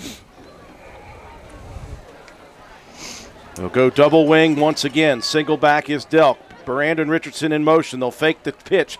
Greathouse going to hold it as long as he can and turns and fires it to the corner of the end zone. I swear to you, Jacob Greathouse is not a freshman in his mind. He held it to the last possible moment, and he took the shot and had enough oomph on it to find his wide-open tight end, Colton Paxton, for the touchdown. What a play by Jacob. Gutsy play as he looks to the left, turns back around and has the guy right in his face, Drew, and delivers a perfect pass to Colton Paxton. We talked about how years ago he played above his age, and he is just continuing that as a freshman in high school varsity football action. Roane County puts another one on the board. 10:21 remaining in the first half, 38-8, Matt White. Did I give him time? I got you. I was trying to figure out the time on that one with the switching of quarters. That was a 6-play drive, 57 yards, 2 minutes and 12 seconds off the clock. Skylar Delk, 4-yard touchdown run, set up by the long run by Richardson of 32. Jacob Greathouse to Colton Paxton for the 2-point conversion. Roane County out 38-8 now on the Buffalo Bison. Cottrell kicking off right to left here in the second. Harris and Cobb back deep. Cottrell has stayed with the squib kicks after the first onside kick. This one Squibber again. Over towards Harris at the 25. He'll pick up the ground ball. Moving right, moving left, and not moving up the field, and he is going to get not much again. And, John, if you're a kick coverage team, you love that. Yeah, you love to see guys dance around because it's just going to collapse on them. And it looks like Joe Portillo there in on the stop for the Raiders. Or as he's known on road trips, Joby. Joby 1. Very good at the nicknames is John Penna. So the Raiders defense, or the kick coverage team at least, doing their job. Just a return of about 6 or 7. 1st and 10 for the Bison. They will start this possession at their own 32. Left to right they will travel. Empty backfield for Josh Moody. Looking, scrambling, pressured, sacked. And I believe Schaefer got to him first, or was that Bunner? I think it was actually Bunner that got his hands in there, but Could be a little split there on the sack. We're going to go back to the replay, watch this defensive front. They're just trying to get their athletes out in space, Drew. But the pocket collapses, and it was definitely Bunner there with the stop, with the sack. The big mitts of Jacob Bunner had one last week, adds another to his total. And a loss of 3 on the play for the Bison. We mentioned how important it would be to get pressure on Moody as he is trying to throw the ball. The Raiders have been successful. 2nd and 13 from the 29. 3-step drop. Moody better watch. He's got pressure. He dishes it out just in time. Richardson and Watson both at the football on the sideline, and both of them wanted an INT. But you go back to watch what Moody had coming at him, and that was Ori May with a full head of steam. Yeah, Ori come off the left edge and was screaming. You can see it right here on the replay. Nobody touches him. He's got a beeline to the quarterback, throws it up. You see Watson come across from that safety, doesn't even see B. Rich, that stopped in his coverage. And we could have had a pick. Either one of those guys could have picked it off. 3rd down and 13 from the 29. Moody, once again, an empty backfield. 5 receivers out. 3 to Roane County's side, 2 to Buffalo's side, and a timeout coming. Number 2 of the half for the Bison. A 3rd and 13 opportunity for Roane County's defense, leading 38-8. DW Excavating, LLC, located in Spencer, West Virginia, is a locally owned and operated business proudly serving Roane and the surrounding counties. DW Excavating has all the equipment to meet your dirt work needs, including dozers, skid steers, excavators, and a dump truck. We specialize in driveway and road construction, culvert repair and installation, property clearing, utility line installation and repair, and much, much more. Call us at 304-532-2968 or find us on Facebook at DW Excavating LLC. Don't delay, call us today to schedule your next project. DW Excavating LLC is a proud sponsor of Roane County Raider football. Go Raiders! 9:28 remaining in the first half. Roane County leading 38-8. A big play for Ori May with the pressure on Moody, and Moody is out of the game, not because of an injury, because his helmet is jacked up. Yeah, and that's going to be because of Ori May on that hit. So now they're going to bring in Downey as the quarterback. The junior will run the QB position here on the 3rd and 13. Here's a pitch into the backfield. That's on the ground and up for grabs. And again, Ori May there. But once again, for the second time, Bradley Harris has to scurry and track down the loose ball, and it's going to be 4th and forever again. You bring a new quarterback in, Drew. You never want to put him in this position as he gets the ball and looks to pitch. It kind of stuck to his hand, and Roane County, though, does a nice job of watching that. Same thing happened last year against Ripley. They brought a new quarterback in, and we should have had the fumble recovery, but didn't happen. Wyatt Cobb will kick from his own 5-yard line, and you got a couple of salivating dogs right now for Roane County. Begler and Richardson at the 45 of the Bison. A fantastic punt, though. That's going to back Begler up to the 40 of Roane County. Cuts back against the grain. Now back to Roane County side. Over the midfield stripe. Gets tripped up at the 45. And that was Downey making the big saving tackle.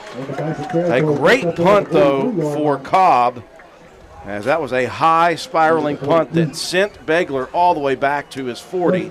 Yeah, there was the wall that was set up, and Begler was able to get himself some nice yardage, but one more tackle, I think he could have taken that thing to the house.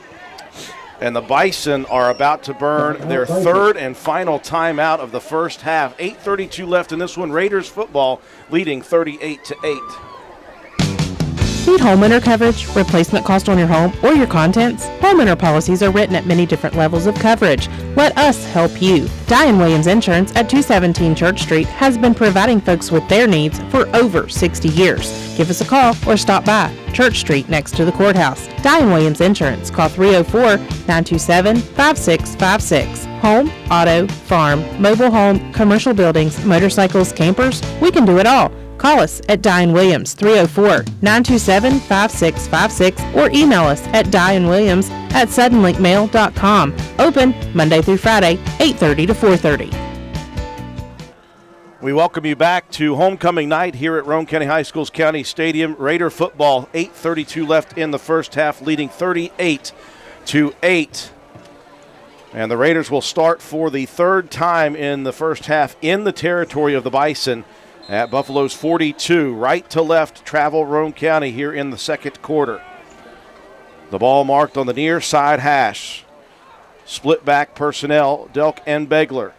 Under center, the freshman, Jacob Greathouse. Three-step drop. He's going to look to throw it in the pocket, dumps it down the sideline. Coming back is Watson. He'll high point it. He'll shuck a defender. Here goes Watson to the end zone. Holy cow, what a play. Beautiful catch by Watson. He's just that talented on the outside. You can see it's just a go route. He stops, high points the ball, and then shucks him off. This kid hits the weight room pretty hard throughout the offseason, and a nice touchdown by the sophomore, but a great throw once again by the freshman, Drew. He laid it up on the sideline for Watson, who made the comeback play, high pointed it, and did he just rip his defender away or what? And into the end zone for the pass and catch touchdown. And now Roane County is going to call a timeout before they run the extra point. I'm wondering if they're going to try the extra point kick with John Bowen. They are. I see Bowen, number 7. A little good for my heart. Number 7, the kicker. Number 7, the kicker.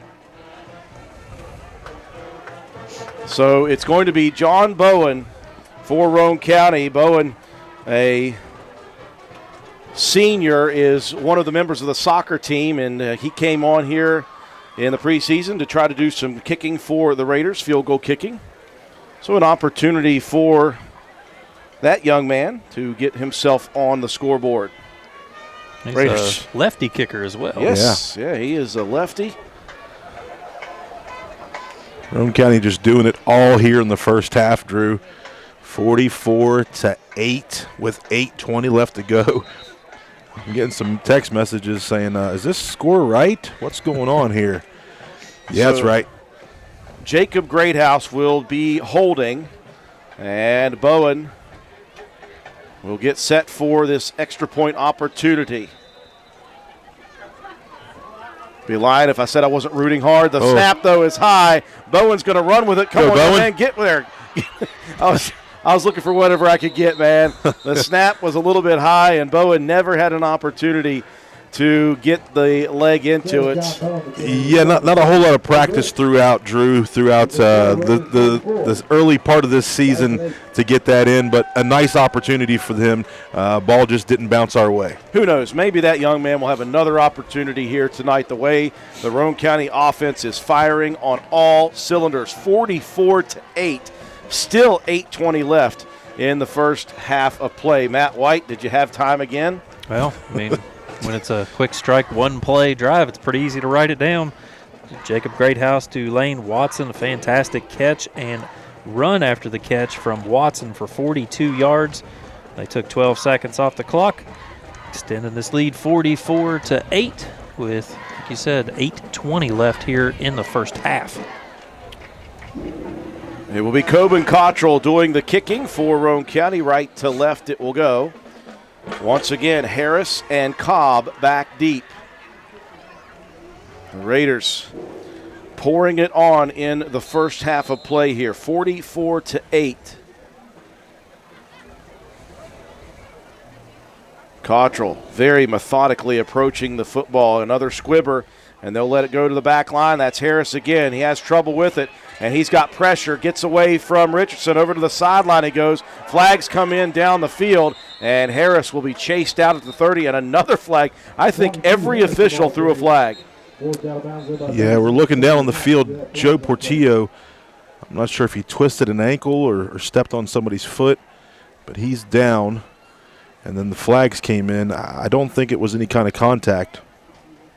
Yeah, I don't think Job had any contact. It's probably just a rolled ankle, I would say. He and Richardson were both flying down the field. Yeah, they both met. But neither one of them, they didn't make contact or anything with each other, so. They just met right near the football. And we're checking on the status of Portillo. Did we get the call yet on what the penalty was? Have not. There was multiple flags coming in. The first one I saw was at the start of Harris's run, and that was from back near the midfield stripe. And then 2 more came from the sideline, and then late one came from behind the run with it, and he's got –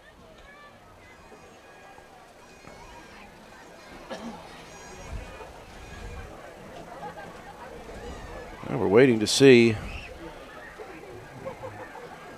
Obviously, we didn't want to show you all an injury replay.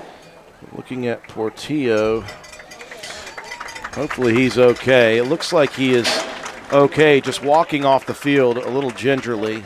Yeah, maybe looks like he did roll an ankle there. So hopefully get that thing iced down, taped up. Yeah, we hope that's all that happens. We're watching the replay. We see right there on our replay, we see a block in the back as Ori May was going after a tackle. That was one of the penalties at least. Yeah, there was 2 penalties on that play, both against the return team. They're going to get they had a block in the back that Roane County will decline, and then a chop block that will be accepted. So that's going to push the ball all the way back to the 13-yard line. Man, it's nice to have instant replay. Really, Joe McDonald over here just making things happen. We didn't let anybody else see it because we were too busy watching it ourselves that time. They've got Portillo up on the training table, and hopefully he will be okay here. Hopefully just to roll the ankle. The officials were working everything out as that was taking place. So the ball is spotted now at the 13.5-yard line of the Bison. It's real easy to get sucked into the replays, Drew, but don't forget, we do have folks out there in radio land who can't see the replay. Can't see what I'm saying. I know. It's a luxury that we've never known before, and it's so nice. Bison will begin this possession, traveling left to right across your dial from their own 13.5-yard line. Moody has got the helmet fixed. He's back in at QB. 3 receivers to the near side, 1 over by himself. I believe that's Cobb.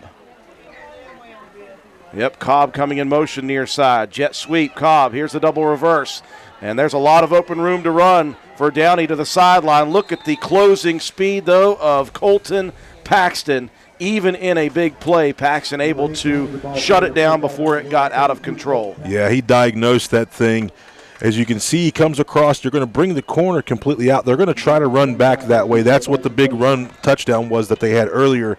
But Paxton able to get there this time and make the stop before the big play. Gain of 12. They'll move the chains out to the 25 of Buffalo. 7:50 and rolling. First half action. Roane County up big, 44-8. Shotgun for Moody. He'll fake the give, keeps it himself, and he'll be locked up after a gain of a couple. Paxton in there as well as a couple of other defenders. Yeah, just a little RPO. He decided to keep that ball, chuck it right up the middle. A couple yards picked up, but nice tackle once again by Colton Paxton. Again, those runs up the middle are just non-existent for the Bison. Roane County defense interior doing a great job. Gain of only 1 on the play, a low snap. Moody going to launch it deep down the field. Roane County has coverage, and they've got a safety over the top. They were looking for Cobb, and Shea Harper was squarely beside him, and you saw Watson trying to head over quickly. Yeah, Lane read that, had a perfect angle, got one mid on it. A lot of times Lane can come down with that, but a nice play by the secondary of Roane County. 3rd and 9 coming up for Buffalo. Again, if you can continue to get pressure on Moody, he has a tendency to throw the ball long. 3rd down and long. 3rd and 9. Ball resting at the 26 of the Bison. Receivers everywhere again. Moody takes the snap. Slip screen, backside. Roane County has pursuit. They've got pressure, and they've got him dropped. Yeah. Colton Paxton unfazed by that counter misdirection. He had Cobb with a loss on the play. Yeah, that's just assignment football there. You see Paxton just read it from the get-go and walked up to the line of scrimmage there to show blitz there for a second, backed off, and then went into coverage and made a nice tackle. 4th down in a punting situation, 6:30 and rolling remaining in the first half. Roane County leading 44-8. Punting situation for Cobb. He's launched into a couple. Gets this one away, low line drive. This is Richardson at the 44. He'll come near side. Richardson gets a good block. Richardson breaks a tackle at the 45, down to the 40, down to the 35, down the sideline at the 20, to the 15. And unfortunately, there's some yellow hankies all over the field. Yeah, it's going to be that big block that he got to spring back at midfield. Oh, that was a very good block, but I think they're going to call that one of those crackback styles. The problem with it is when you make that contact, I just had this conversation with Jeff Tanner today about those crackback blocks. You have to extend your hands and make contact first with your hands. Not as soon as you launch with your shoulder, it's almost an automatic call for the officials. If you extend the hands and make contact and then just shove the guy away, would have been a good block. So they've changed that just a little bit. I guess the officials are trying to tweak that rule. Matt's got the 4-1-1 on stuff. Mm-hmm. We're going to start calling him Mary J. Blige. I believe that may be the first time Matt White has ever been described that way. So on the penalty for Roane County, that will move them way back to their own 34-yard line. That is the good thing is that's the worst field position we've had. We've had a lot of field position in Bison territory with 6:12 to remaining. I'll get it out of my gullet at some point. Roane County, 1st and 10, right to left they go. 1st and 10 Raiders at their own 34-yard line. Harper in motion near side, whistle.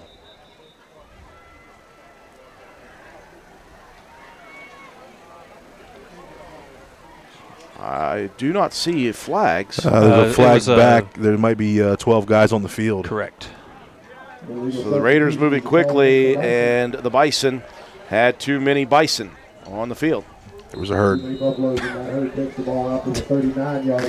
I wish my sister Dan and Pat Lance had come up with that. 1st and 5 for Roane County. They'll move it out to the 39 of the Raiders. 6:11 on a stopped first half clock, 44-8, all Roane County. Twin receivers near side with a wing to the near side, one to the far side. Delk in the shotgun, direct snap to Schuyler. He'll bounce it outside. Schuyler's got nothing but turf. Schuyler to the 40, to the 35. He puts the brakes on for a second and then speeds up again. And down goes an official, and he's back up. What a professional. Schuyler Delk, I thought he was going to be locked up 3 yards into the run. He bounced it outside.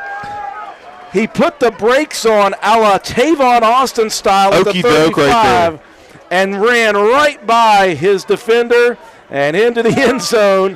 And at the end, a defender slides in and a really nice sweep the leg Johnny tackle on the man in stripes.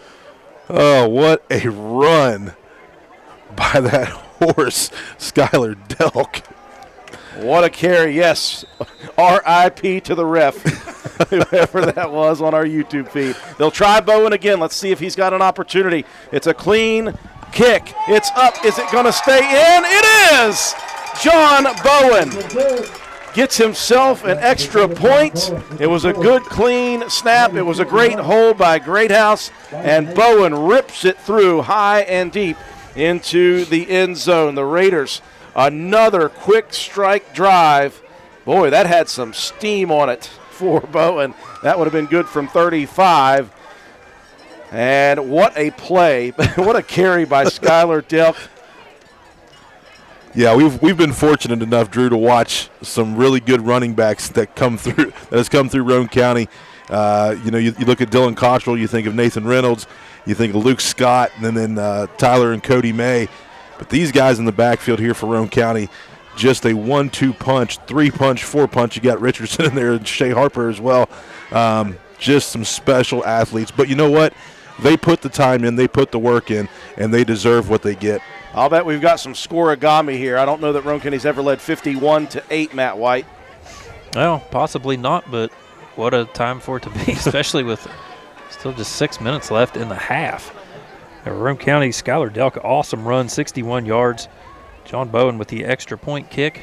Roane County 51, Buffalo 8. Things going very well on homecoming night for the Raiders.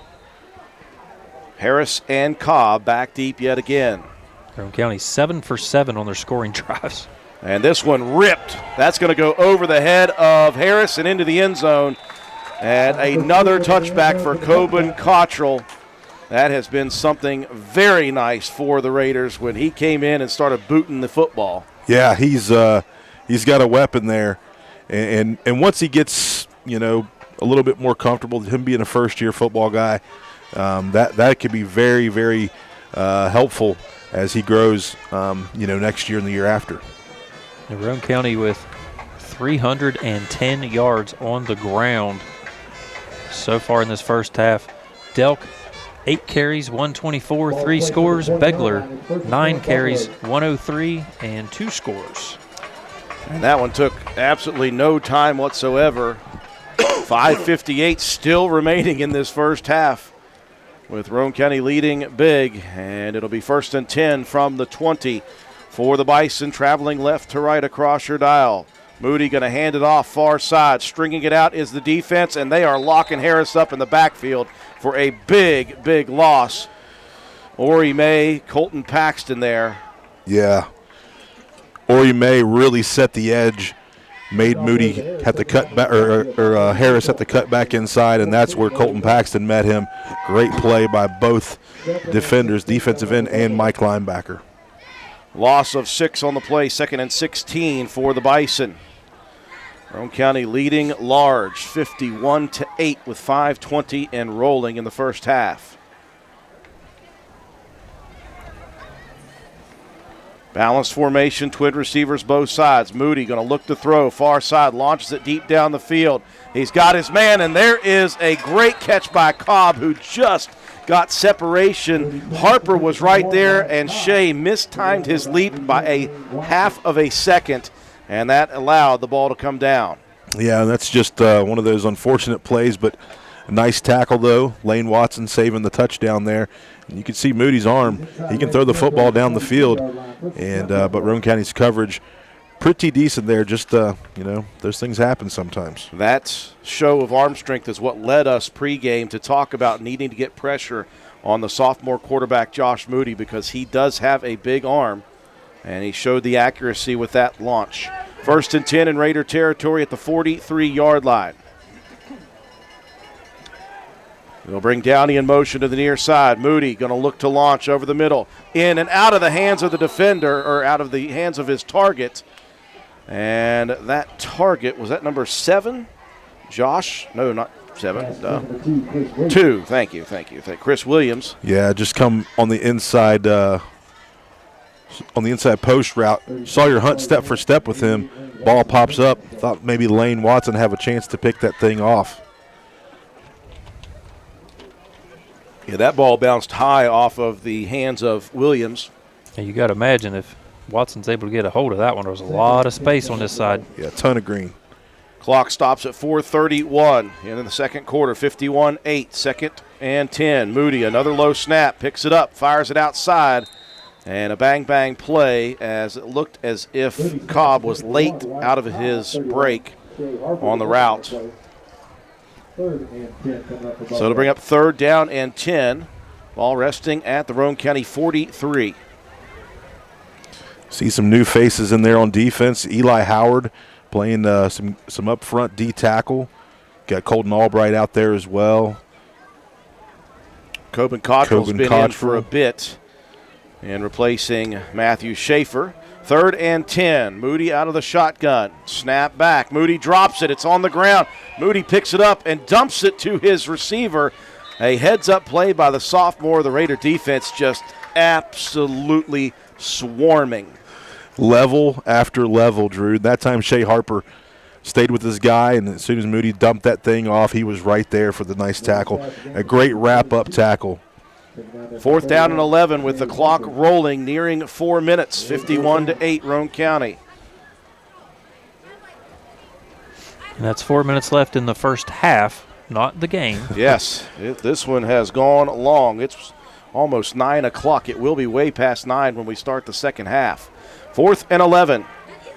Snap to Moody is good this time. He'll look near side, dumps it all the way out to the far side. Step for step again was Sawyer Hunt.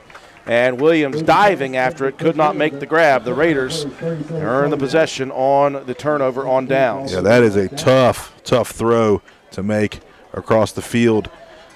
Roane County, though, 3:38 left to go. Going to punch another one in? They might punch it in on one play. They've done that a few times already.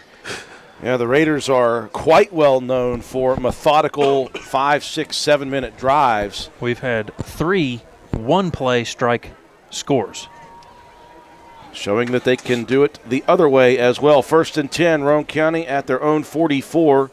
And they will travel from right to left with a 51-8 lead and 3:38 remaining in the first half.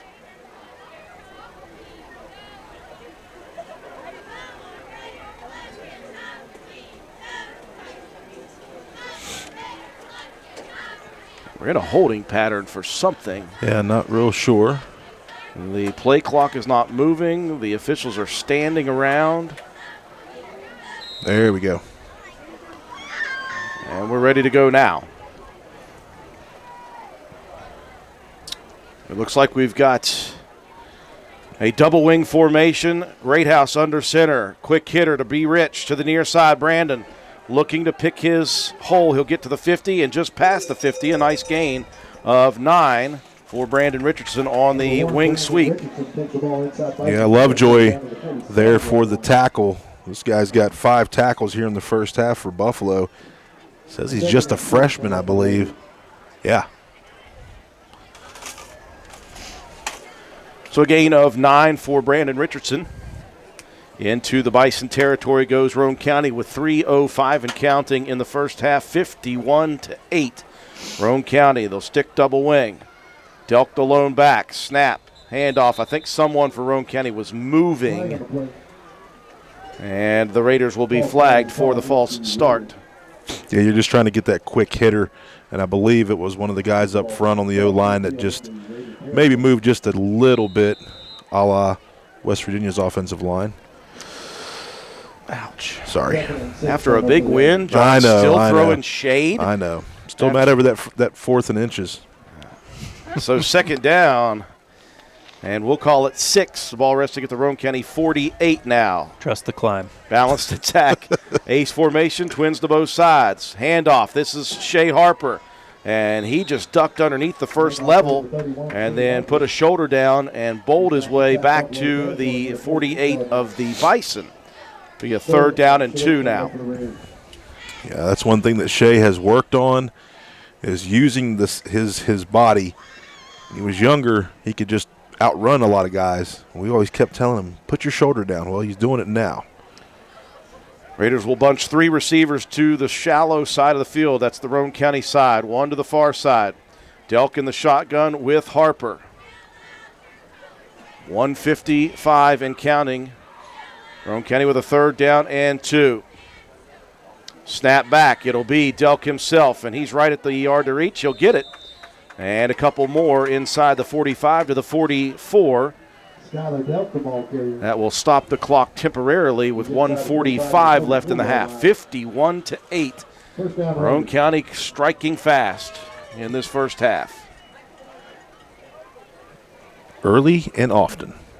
Well, the Raiders going back to that slow it down style where they'll hang in the huddle for a few seconds.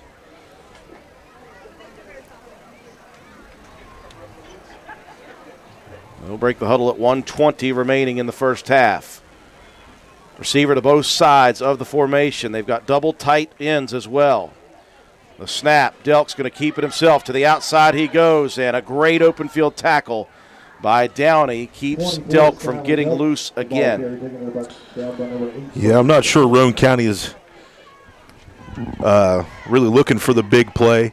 They're just going to continue to churn up the clock here and try to get into the locker room here at halftime. But 51-8, a performance like no other that we've seen here over the last couple years. Second down and 8. The ball will be resting at the 42 of the Bison, and all coaches are staring at the clock right now. And the Raiders look to be content with this lead. I would imagine they should be. It's going to affect the scoring efficiency, 7 out of 8 possessions, should this one go to half. The Raiders will not have to, if they choose not to, run a play. And they're standing ready, but I don't think that Roane County is going to run this. White hat looking at Skylar Delk, and that will be the end of what has become a major first half for the Roane County Raiders. They lead it 51-8 on homecoming night at County Stadium. We'll take a break for our sponsors. When we return, we'll recap the first half, give you some statistics, and we will check some scores around the state of interest in all 3 classes. You're watching and listening to Roane County Raider football on WVRC. This is Gabby Bowen, Chronic Care Manager at Roane County Family Healthcare. Have you ever been told by a doctor, nurse, or other healthcare professional that you have high blood pressure, also known as hypertension? Uncontrolled high blood pressure raises the risk for heart disease and stroke, which are leading causes of death in the United States. Fortunately, high blood pressure is treatable and preventable. Here at Roane County Family Healthcare, we have developed a program for our patients that incorporates one-on-one consultations, individualized care plans, education, monthly calls, and more.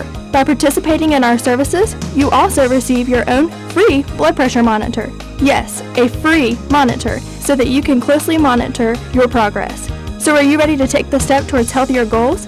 Give me a call at 304-927-8139. My office hours are Monday through Friday, 8 a.m. to 4:30 p.m. Let me help you manage your hypertension. Roane County Family Healthcare, healthcare for the entire family.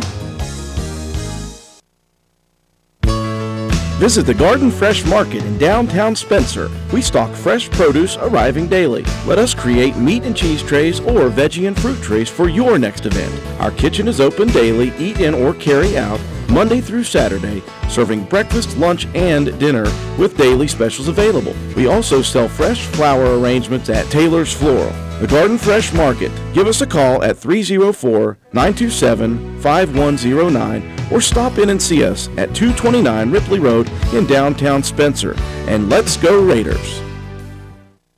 Demand a machine that's built to mow the distance. Mow like you mean business with the Gravely ZT HD. The aggressive stance adds stability and a smoother ride. The plush, high-back seat ensures all-day riding comfort. And the Hydro Gear transmission delivers increased torque and control. Bring it home and cut like a pro.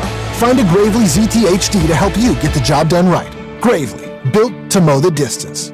Your local Gravely dealer is Richard's Lawn and Garden, located at 130 Main Street, Spencer, West Virginia. Phone number 304-927-4580. Be sure to visit our showroom across the street right beside the T-Mobile building.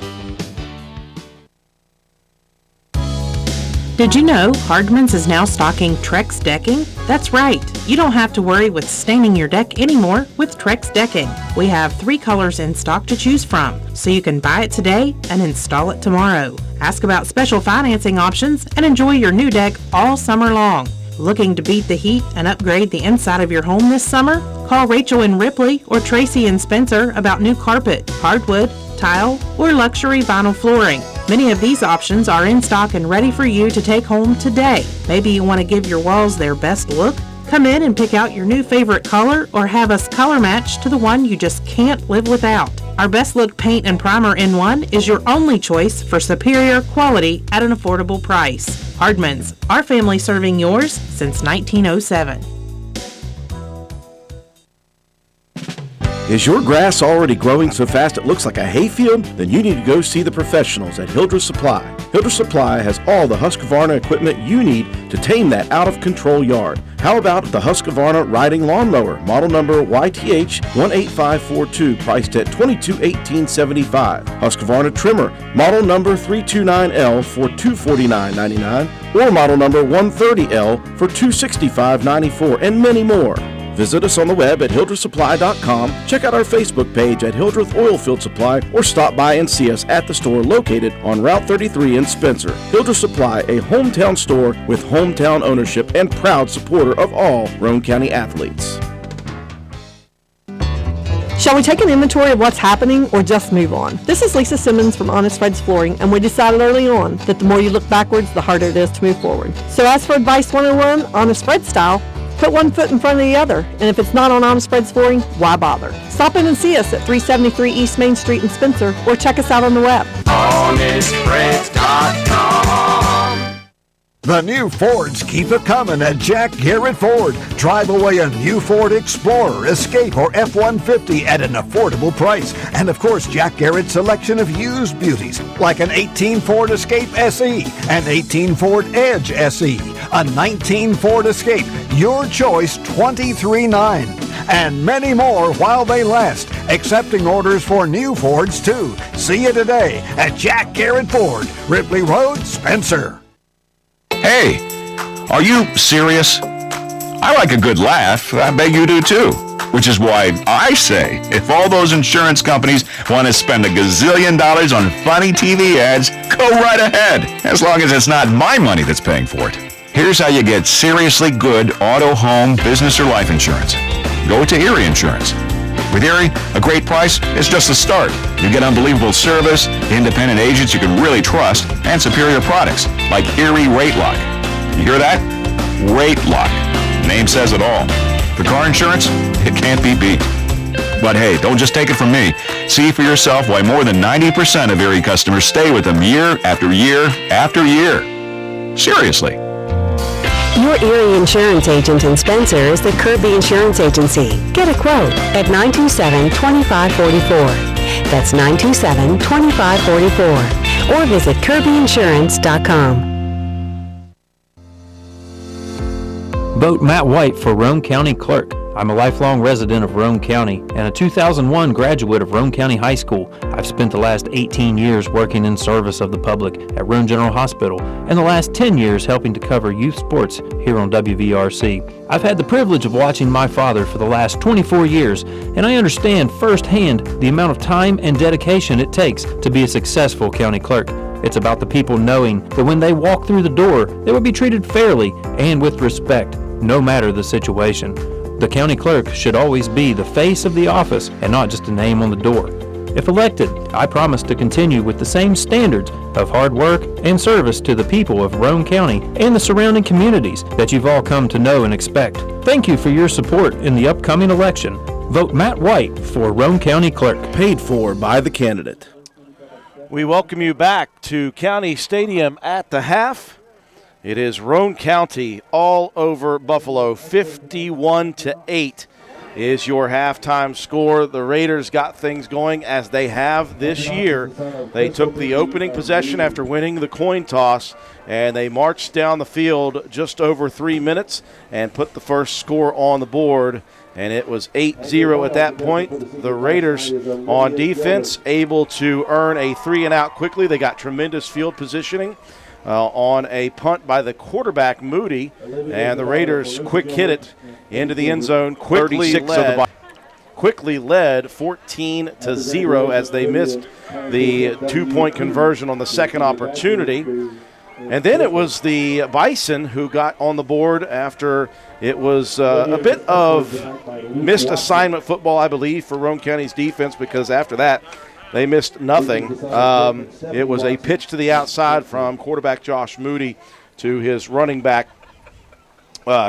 Bradley Harris, and Harris down the sideline for the touchdown. The 2-point conversion was good on a pass from Moody to Harris, and that was it. It was all Roane County after that. A quick breakdown for me because I have lost track of how Roane County scored, who scored. I know we scored quickly, and I know we scored a lot, and John Penna, that feels good at halftime. I'll tell you what, it was a long first half because Roane County put 51 up.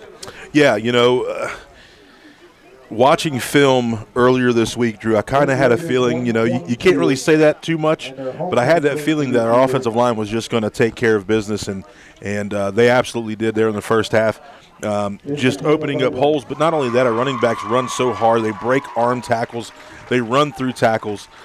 So, just a great performance by the offense of Roane County. And the only kind of mess up was the one touchdown play on defense.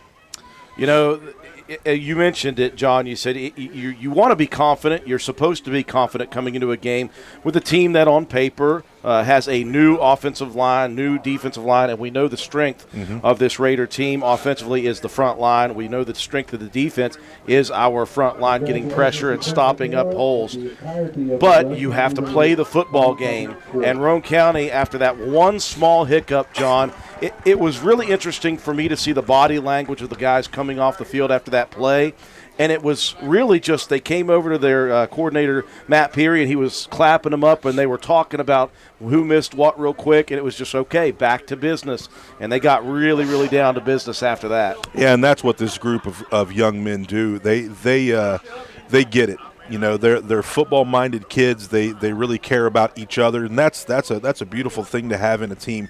These kids have played football together since they were 4 and 5 years old. So, they're going to lean on each other when the times are a little tough. And it was a breakdown in our plays, and that's something that I didn't see in film was that actual play itself. So you got to tip your cap to Buffalo's coaching staff of putting that in. Roane County just has to come back out here in the second half. We're going to see a lot of new faces throughout the second half, and just continue to play smart football. So before we get to Matt White, let's talk about that. Athletic Director Toby Ford, as we were watching the two teams go off at half, some of the officials had the coaching staff of Roane County with them, and Athletic Director Toby Ford was beside them. So what is going to happen here in the second half? And this was, I think, maybe Buffalo's side saying, this is what it is. Let's go ahead and change something here. So what's going to happen, John, in the second half? So in the second half, we're going to have 4-minute quarters. So they're going to drop it down to 4 minutes. In the third quarter, it's not going to be a continuous clock until we get to that fourth quarter, or at least that's what I've been told. You're going to see a lot of JV guys for Roane County. All of Roane County's varsity guys will be probably just shoulder pads, just their shoulder pads and pants on, no helmets.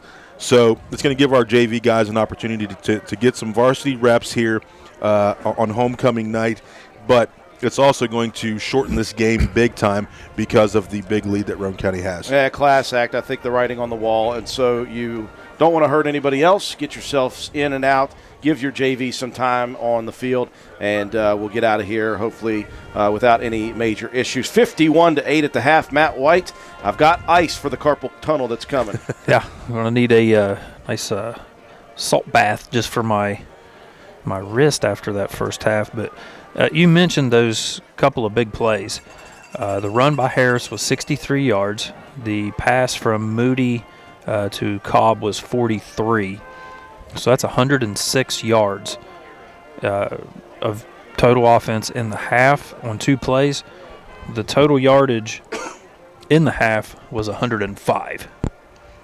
So that means almost every other play was going nowhere or going backwards. There was one completion for 21. So everything else, it was Roane County's defense really just being very dominant. Individually, though, for Roane County, it was mostly all-ground game. Begler, he had 9 carries, 103, and 2 touchdowns. Delk, 10 carries, 130 with 3 touchdowns. Shea Harper, 3 carries, 44 yards, and a touchdown. And Brandon Richardson, 3 carries for 52. Jacob Greathouse was 1 for 1 for 42 yards and the touchdown. That one going to Lane Watson on a beautiful catch and run after. 8 first downs in the half for Roane County, 3 penalties for 20 yards, no turnovers, 13-minute time of possession. That was stretched out over 8 possessions. So that just shows how quickly Roane County was able to strike. 329 yards on the ground, 42 through the air. That's 371 yards of total offense for the Raiders in that first half. And defensively, get a hold of those there real quick, John. It was Colton Paxton with 5 tackles.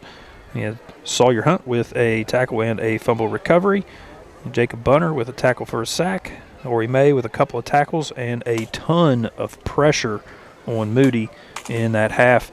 For the Bison, it was Bradley Harris. Like I said, he had 63 on 1 carry, finished the half 6 carries for 38 and 1 touchdown, so everything else going backwards after that one big run. Bryce Downey, the only other positive yardage, 1 carry for 12 yards.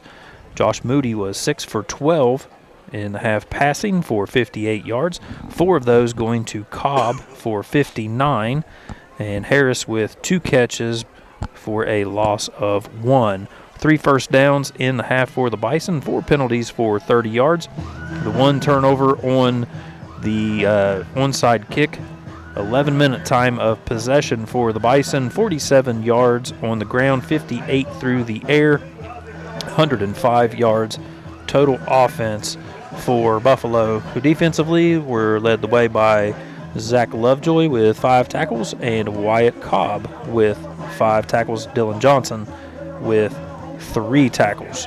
So add that up, and Roane County with a big-time halftime lead, 51-8, as we get closer and closer to the second half action. And again, it will be 4-minute quarters in the second half. In the third and fourth, it'll be a 4-minute running quarter in the fourth. The JVs will take center stage for Roane County and for hopefully Buffalo. I'm not sure how many they've got, but hopefully they'll see some of those as well. Get some time in, and we'll get out of here with Roane County advancing to 5. And I want to say a very special congratulations to Michaela Boatwright, who was just crowned as Miss Roane County for homecoming. So congratulations to Michaela and her family for that nice honor. We'll take a break for our sponsors. When we return, we'll check scores around the state of interest in all 3 classes. When the heat starts to rise, pick your perfect chill at your Spencer McDonald's. We are now offering our iced carbonated drinks. Try one of our 3 new flavors, Fanta Wild Cherry, Fanta Blue Raspberry, or Coca-Cola. Stop by today at your Spencer McDonald's. We are proud supporters of all Roane County athletes. McDonald's, I'm loving it, and so will you.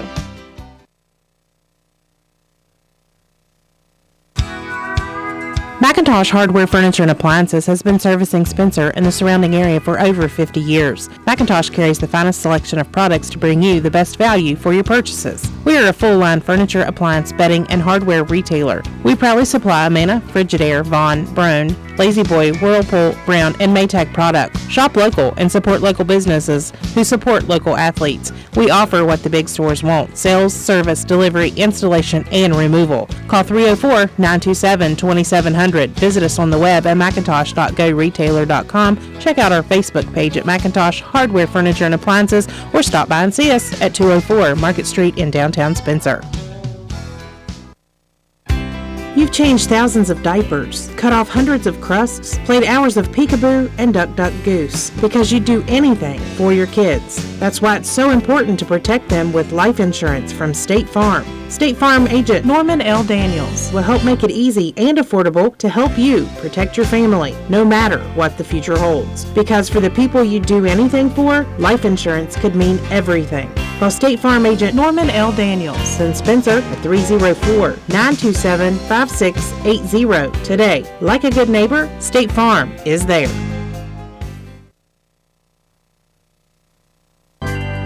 NV Graphics has proudly been serving Roane and surrounding counties since 2013. We are located on Williams Drive in downtown Spencer, West Virginia. We offer screen printing, embroidery, custom apparel, team uniforms, signs, banners, trophies, and awards. Does your school, team, or league need help with fundraiser ideas? Then give us a call, 304-927-6466. That's our specialty. NV Graphics, open 9 a.m. to 5 p.m. Monday through Friday. Closed for lunch daily from noon to 1. Supporting local small businesses help directly support your kids in the community. Give NV Graphics an opportunity to earn your business. Thank you. Sports builds character. Character that follows us all through life. It can lift us up in grand emotions when we reach the pinnacle of success. We all can envision the agony of defeat. Both equally build character. Old Fences Realty believes in character. Working hard to achieve that pinnacle of success takes sacrifice, training, and long hours. When putting your property on the market, please remember the company that possesses that character. List with Old Fences Realty. And go team!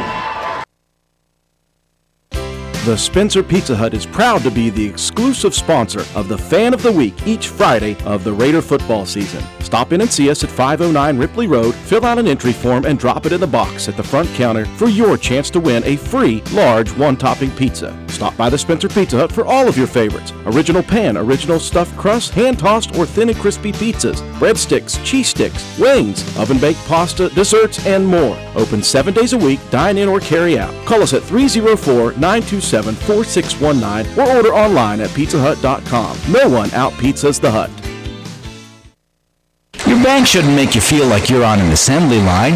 It's about you, your family, your future. That's why you're gonna feel good about Polka Valley Bank, because people have been feeling good about us for over 100 years. Bottom line, we have all the services of a big bank, but we're local. At Polka Valley Bank, our decision-making is local. Our people get to know you and call you by name. It's a relationship with a bank that you can feel good about. See us online at polkavalleybank.com. Equal housing lender, member FDIC. Good health. It means having the energy and strength each day to do the things you need to do for yourself and your loved ones. But what happens when you need help? The primary care team at Roane General Medical Clinic says, we've got you. They're here to provide recommended screenings, see you when you're sick, manage chronic health issues, and refer you to specialists when you need them. Roane General Medical Clinic. Our providers are now accepting patients and offer care you can trust, close to home. We welcome you back to County Stadium at the half. It is all Roane County, 51-8, the halftime festivities. Homecoming queen announced. Congratulations to Michaela Boatwright, the queen of homecoming. Miss Roane County here tonight. And so congratulations to her. What we're going to see here in the second half, we're going to see all JV for Roane County. And as you look down on the sideline, as John Penna mentioned, the varsity guys are in shirts. They're no longer in uniform. They're in uniform, but they've got their shoulder pads off. So they're going to enjoy watching the JV run things. 4-minute clock on the third and fourth quarters, just 4-minute quarters. And the fourth quarter will be a 4-minute running clock as well. I've given Matt White hopefully long enough to get his breath here. And if not, John Penna's got some help. Matt, would you prefer John? Sorry about that. John already knew he was going to do it. He was already taken. He didn't give me my microphone back. So let's check some scores. I'm stealing your thunder, Matt. Let's check some scores around the state of interest in all three classes. Yeah, for the AAA bracket, you have Oak Hill, up 33-8 on Ripley, which is Roane County's next opponent. Lincoln County, which was a opponent for Roane County earlier, down 42-0 to Woodrow Wilson, number 12 Woodrow Wilson. And then we'll go to AA. North Marion handling Lincoln, up North Lincoln, 27-0 in the second quarter. Frankfort up 28-25 over North Garrett, Maryland. Independence, the number 4 team, 60-0 over West Side. Scott, number 5 against number 9 Chapmanville, 20-7. Scott on top. Winfield, number 8, taking on Logan, number 6. Winfield is up 21-0 in the third quarter. Fairmont Senior up 7-0, 14-10 against University, a AAA school. Clay County no score. Point Pleasant up 37-0 over Warren Local. So and Oak Glen getting destroyed by Beaver Local, 48-0. Hoover up 28-14 on Sissonville. So that's about it for Single A. Look at some Doddridge up 13-0 in the second quarter. Number 6 Doddridge over Ritchie County. Calhoun is postponed. Yeah, that was a game against Trinity Christian. They didn't have enough players to play this week. That one's going to be played on October the 4th. My birthday. So bring me a present home, Hooners. We move to the second half, 4-minute quarters, and it'll be JV for Roane County. John Bowen, who had himself an extra point to do the kicking for the JV units. High, shallow kick lands and is dropped on immediately by an up man. I believe that's number 2. Young man to be number, that was a 0 on there. That was a 30. Oh, 30. Evan Smalley. And so it will be 1st and 10 for Buffalo. Now, again, they don't have a lot of numbers. So the question is, are we going to see still some varsity guys against our JV? I would say so. And we're going to have to see some of them. So it will be the sophomore quarterback, Josh Moody, still running QB, but we see some different skill set guys. You still see Williams out to the far side, but you've got a backup running back in there for the Bison. 1st and 10 from the Bison 36-yard line. Roane County's JV defensive unit. A handoff. It is Smalley, the one who took that opening kick. And Roane County got a little bit of Fleroy action in there. Got some Fleroy. You got Leland Schaefer in there.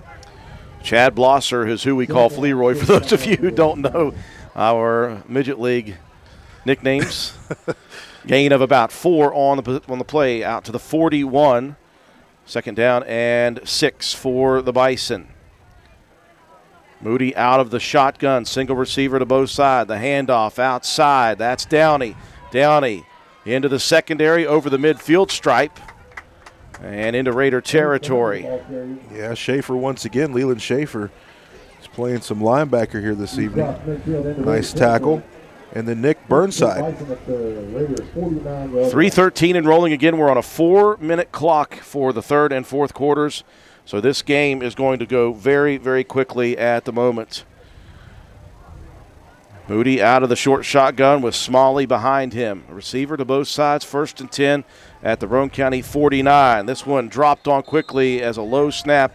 Moody's had some issues with his snaps. He hasn't had the issue, I should say. The center has been snapping it a bit low from time to time. That's tough. Moody, he's a tall guy, 6'1". If you have to consistently go down and try to get that, makes it tough. 2nd down and 14. They'll hand off. Smalley to the outside, cutting back against the grain, gets into a pile of Raider defenders. You see Gabe Deaver underneath that, number 66 holding on, and then the rest of the defense comes to corral. Yeah, Clay Walker in there as well. See Burnside again. You can always tell Burnside because he always looks excited. Yeah, he's got that big energy. 1:55 and rolling here in the 3rd quarter. And I like again what Buffalo's doing when they have a couple of varsity guys. They're just going straight vanilla. Yeah. And handing the football off. Here to the outside though is Downey. He's got room to run. He's got one man to beat. And that's going to be a touchdown for Downey on the outside. Good seal blocks for Buffalo. Yeah, that was just sealed along the edge, and you could see Downey taking off, showing the wheels, getting himself into the end zone for a touchdown. So 51-14 now is your score. And we'll get the chance to see the JV offense, who had, I tell you what, they had a really nice drive at the end of the Lewis County game. They churned up about 3 or 4 minutes, got from their own 19 all the way out to about midfield before the clock ran out. Here's Downey, back and forth he goes, and he'll dive into the end zone for the 2-point conversion. Bradley Mace was right there to make the tackle, just out of the grip. And he was able to cut it back inside and get himself into the end zone, 51-16. So, Matt White, we're going to keep it here as they're probably going to speed this thing up completely. So now we can speed it up, too. That was a 5-play drive, 63 yards, 2 minutes, 19 seconds off the clock. Bryce Downey with a 44-yard touchdown run. 2-point conversion is good. Roane County 51, Buffalo 16, minute 41 left here in the 3rd. On the shortened quarter clock. We'll get a chance to watch the Raiders on offense. Now, Matt, you are one with advanced knowledge of things. We know that Cooper Greathouse has a busted up hand. Is he going to be in the game here at QB, do you think? Well, I would imagine not, but you never know. I mean, they actually had it in a cast earlier this week, but according to his dad, he said he was planning on just taking it off. Is that what he said? That's what Cooper says, and he's down there on the sideline without a cast on his hand, so he's a tough little guy. We'll see what he's got. Well, I know that the plan was at least the fact that the JV did not have a game coming up this week and maybe even next week to have the chance to rest it, but I guess he had different ideas. Yeah. We'll see if he was like Ricky Bobby sawing it off by himself. And it's going to be a different look for their offense as well, because Joe Portillo, with an injury to the ankle, Job has been playing the tailback spot, so you'll see a lot of Clay Walker, I'm sure, here with the ball in his hands. Gabe Moore to kick it off. He'll go deep with this one, and that one's going to get past Leland Schaefer. He'll come down to the 15 to retrieve it, moving east and west. He'll try to get back to north and south, and he'll be locked up at the 20-yard line. That's where the Raider JV will begin their first drive with 1:34 left in the third. And again, it is not a running clock in the third, but as soon as that goes to the fourth, this game's going to be over quite quickly. Yeah, on that kickoff, there was a guy downfield blocking the whole time, and that was Hogan Greathouse. An issue with an injured player. He immediately stuck that leg straight up in the air, so you imagine that's in the neighborhood of a cramp. Yep, they're already pushing. Oh, man, you got to be. And I can say it that time. He was trying to pull on that thing himself and get some relief. It's like, somebody get out here.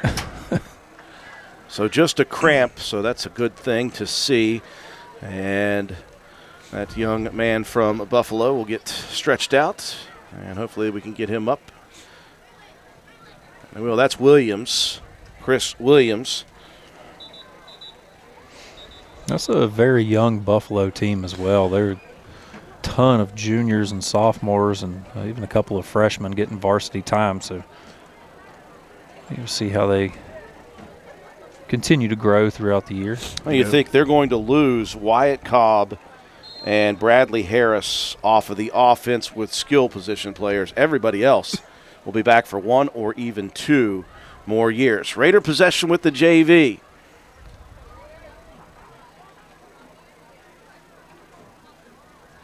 Heavy set for the Raiders. And it is Cooper Greathouse running the show. And the third man through, was that Brabham? Yeah, that's Brabham, number 2.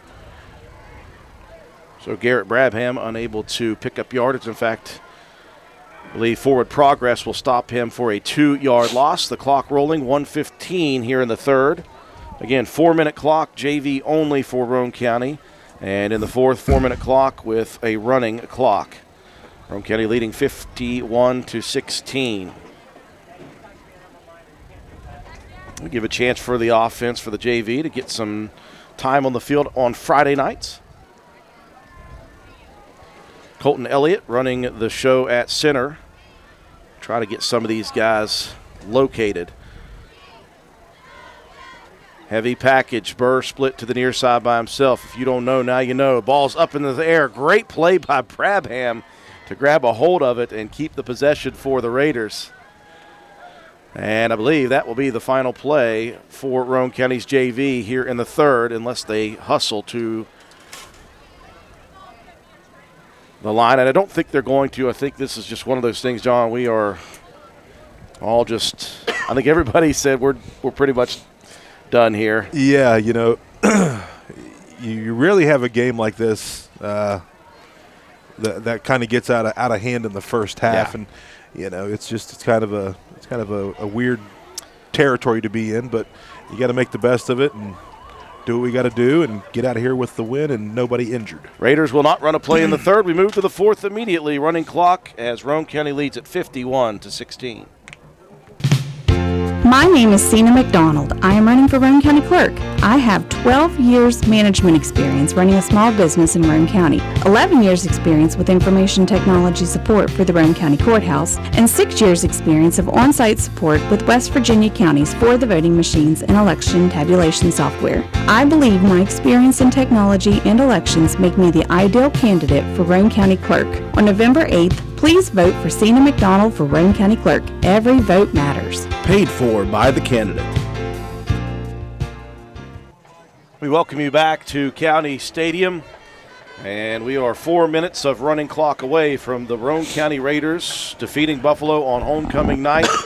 They put up 51 points in the first half and led 51-8. The Raiders will improve to 5-0 on the season, and Roane County will go back to the drawing board for next week. They'll host Ripley, the AAA Vikings, and that will be on the Friday Night Rivals for WCHS TV 8.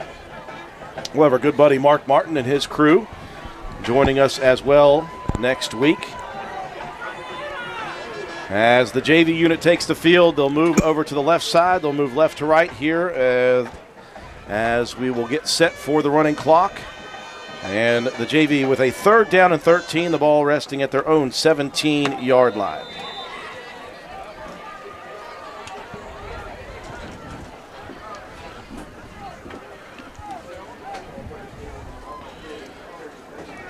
Raider JV breaking the huddle. They'll send Aiden Burr to the near side. You already know, Burr.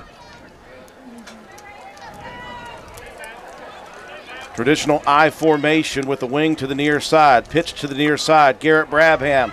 He's got speed. He'll get to the secondary. Here goes Garrett Brabham. Oh. A big old face mask coming in. So Brabham with a big carry. And they're going to add 15 more onto that. That was speed for a little bit Garrett Brabham. Yeah, and nice blocking out front. You see Clay Walker getting out here, getting himself a block. You see Leland Schaefer trying to get himself out there, and just a great run, great field vision there for that soon-to-be wrestler, Garrett Brabham. Always working, aren't you, John? Always working. Never stop. The clock begins to move now with 3 minutes left. A big 3rd down conversion. That's what we saw last week in that last drive. For the Raiders, they had a 3rd and 13 from their own 19-yard line. Ended up continuing and running out the clock. 1st and 10 inside the territory of the Buffalo Bison. They'll move to strict heavy package. Heavy leaning to the right. Greathouse under center, hands off. That's Brabham again. Brabham just following the lead blockers for a big 5 or 6 yard carry. Yeah, Brabham low to the ground, compact, very quick. He is a running back. He did a good job that time of just following his blockers and picking up nice yardage. And this guy's like, hey, man, I might go for 100 in this varsity action I get here tonight. Yeah. 2 minutes and 10 seconds remaining on the rolling clock. 51-16, Roane County leading. And Brabham with 28 yards on 4 carries. They'll stay with heavy. Greathouse goes under center. This time give is to Clay Walker on the counter, and the defense of the Bison able to lock him up. Loss of a couple of yards on the play brings up a 3rd down and 6 with 1:40 left in the ball game. The Raiders are going to go to 5-0, and the train keeps on rolling. Yeah, with an opportunity to bring in a AAA opponent in here next week, Ripley. We're going to look ahead a little bit. That game last year was kind of like a statement game for Roane County, just a cross-county rivalry game. Roane County came out on top in that thing big time. Nearing a minute mark left in the game. Heavy package to the right. Greathouse under center. Hands it off. That's Brabham again. Garrett gets rodeoed to the ground. He'll get back the yards lost and maybe one more. They'll bring up a 3rd down and short, or 4th down and short, sorry. And theoretically, this could be the final play of the game, and this will be by far the earliest that we have gotten out of a ball game for many a year. Metro News High School Game Night pre-show hasn't even started yet. 30 seconds on the clock. Heavy package yet again. Cooper Greathouse staring down the clock. Now back to the traditional I as they move Walker to a wing. Snap back. Here's the pitch to Brabham on the near side. Brabham looking for running room. He's got it. He's got the first down with 20 seconds left. And that may be the final play of the ballgame. Nice little running there for Garrett Brabham. Yeah, I like to it. finish this thing up. This was all Roane County from very early on, and they will close it out with the 51-16 victory. Raiders improved to 5-0 on the season. We'll take a break for our sponsors. When we come back, we'll recap. We'll have your statistics and your Willard C. Starcher Auto Parts players of the game after these messages. Visit Slate Auto and Transmission, located at 302 Slate Road, Spencer, for all of your car care needs. We offer a wide range of services, including transmission work, new tires and alignments with brands like Mastercraft, Cooper, and Goodyear, regular and modified state inspections, major and minor vehicle repairs. We also have ASE certified mechanics. We appreciate every one of our customers. Call us today at 304-927-2250 to schedule your next appointment. We are open Monday through Friday. Slate Auto and Transmission, quality repairs by people who care. Stats Pharmacy is a proud supporter of Raider athletics, school, and local events. We have served the community since 1940, and our customers' satisfaction is our #1 priority. We offer free local delivery and mail-out services. Stop in and see our great selection of giftware, including evergreen flags, Swan Creek candles, a new line of purses, and much more. Stats Pharmacy is located at 100 East Main Street in Spencer. Please call us at 304-927-2980.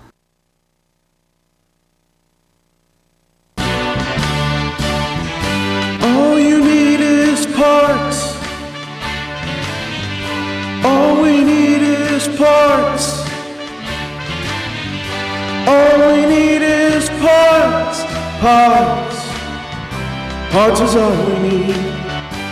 Well, maybe not all you need. Sometimes you need more. Willard Starchers has you covered with lots of parts and more with their high quality and strong sales staff to help diagnose your repair issues and provide you the expertise to ensure that you get the right parts, tools, and fluids to get your job done. If your car needs fixed and you need some parts, who are you going to call? Willard Starchers. Open 7 days a week. Dial 927-2520. We welcome you back to County Stadium. The final score here, Roane County wins it 51-16. This was all Raiders, all first half. We went to 4-minute quarters in the second half and a 4-minute running quarter, and Roane County was all JV units in the second half. Buffalo, with not enough really for a full JV unit, decided that they were going to go vanilla offensively, and so healthy respect there for them for doing that. But this was Roane County's game. This was Roane County showing the opposite side of what they can do offensively with quick strike offense. They scored on one or a couple plays numerous times, and defensively, other than that first hiccup, Roane County's defense was just masterful again. They got pressure when they needed to, diagnosed the stuff that was coming from Buffalo, and I thought that our secondary continues to improve and play well as they were locked up on receivers throughout the night. Just a great performance overall by Roane County. Kind of every aspect, like you said, as I messed up the mic thing, that's the only mess up we had here tonight for Roane County. It's awesome to watch these guys as they've played and grown together. Really just gel. You're 5-0 right now after coming off that great season that you had last year. You wanted to build on that, and now the state is going to take note of what Roane County is really about.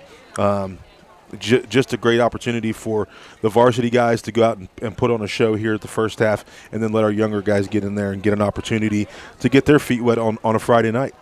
Yeah, I thought that, the tone was set early when Roane County was able to get down the field, but it wasn't the first drive that set the tone, I don't think. I think it was Roane County responding after the touchdown after already being up 14-0, and that was all it took. Roane County got score after score. I believe they had 30 on the board after one, and then added the 3 more scores after that to get it up to 51.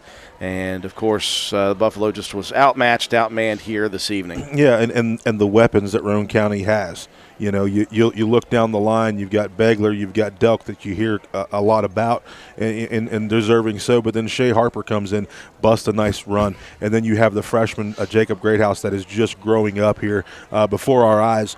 Nice, beautiful pass to Lane Watson that goes up, high points that thing. Lane just a sophomore, and then you got Brandon Richardson is another key to the cog. And you don't talk much about Colton Paxton on offense, but he does everything right offensively as well as defense. And then it doesn't start but up front. You know, the offensive line really sets the tone for the football game for Roane County, in and out every week. I'm watching those replays that Joe McDonald's got for us, and we just watched the pass and catch from Jacob Greathouse to Lane Watson, who I called Lane Epling. Don't give me heck for that. I called Lane Epling's name for many years. 51-16, your final score, Matt White. How did it happen, buddy? Yeah, we heard it not too long ago. The halftime for the varsity guys. Skylar Delk, 10 carries, 130 yards, 3 touchdowns. Briar Begler, 9 carries, 103 yards, and 2 scores. Shea Harper with 3 carries for 44 and a touchdown. And then Brandon Richardson with 3 carries for 52. And in JV action, Garrett Brabham, he had 6 carries for 46 yards. So nice outing for that young guy to finish out that game. It's just the big plays all around for Roane County. Jacob Greathouse 1 for 1 for 42 in the score to Lane Watson. You said it was a beautiful catch, beautiful run after the catch. 10 first downs in the game for Roane County, 3 penalties for 20 yards, no turnovers. 374 yards on the ground, 42 through the air, 416 yards of total offense for the Raiders. For the Buffalo Bison, Bryce Downey with that late score. He finished with 3 carries for 66 yards and a touchdown. And Bradley Harris with 6 carries for 38 and a touchdown. Josh Moody finished the game 6 for 12 for 58 yards. The Bison were able to pick up 4 first downs, 5 penalties for 45 yards, and the 1 turnover. Receiving, I missed their Wyatt Cobb, 4 catches for 59 yards for the Bison.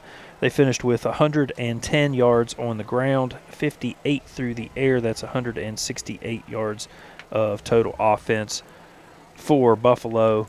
And just an outstanding performance for Roane County here tonight. 51-16, your final score. Roane County improves to 5-0 on the season. We'll talk here in a second about the next broadcast. First off, John Penn has got some work to do. John, how about a Willard C. Starcher Auto Parts Offensive and Defensive Player of the Game award for us? Okay, here today, so many options that you could go with, but I'm going to go with the offensive line for the Willard C. Offensive Player of the Game. You've got Matthew Schaefer, Christian Jarvis, Jacob Bunner. You have Noah Jett, as well as Colton Albright. Those guys usually get the start. A couple other guys sprinkled in there, but those guys really controlled the game offensively and helped our running backs do what they did. So congratulations to the offensive line. And then on defense, I'm going to have to go with Colton Paxton. He's just that Mike linebacker, that guy that reads the field very well. There was a little bit of a mistake, and he was the one that caught on to what Buffalo was trying to do, was to get some guys in space. So congratulations to him for the defensive player of the game, and in the offensive line for the offensive players of the game. Yeah, the Hogs continue to eat, and I'm telling you, that's one of the reasons Roane County is averaging 336 yards per game on the ground. Roane County wins at 51-16, now 5-0. They will return to County Stadium next Friday night for a battle with a AAA opponent, the Ripley Vikings, coming to town.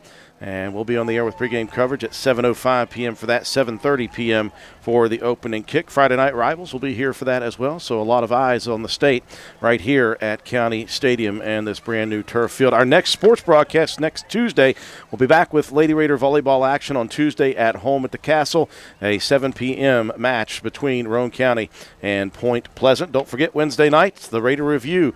We've got a really good one coming up. We've got our special guest, Butch Greathouse, will be in studio as part of our Legends series. We'll have Coach Burdett. We'll talk all things Roane County sports on that one. 51-16, your final here tonight. Roane County wins it. For our entire broadcast crew, George Allen, our studio technician back at WVRC Control, Katie Nutter, our camera person, Joe McDonald with A&M Digital Technologies, providing the stats, the instant replay, the graphics, and the scoreboard. Matt White, our color commentator, and John Penna, Matt White, our statistician, and John Penna, my color commentator. For all of us, I'm Andrew Miller. Have a wonderful weekend. Trust the climb.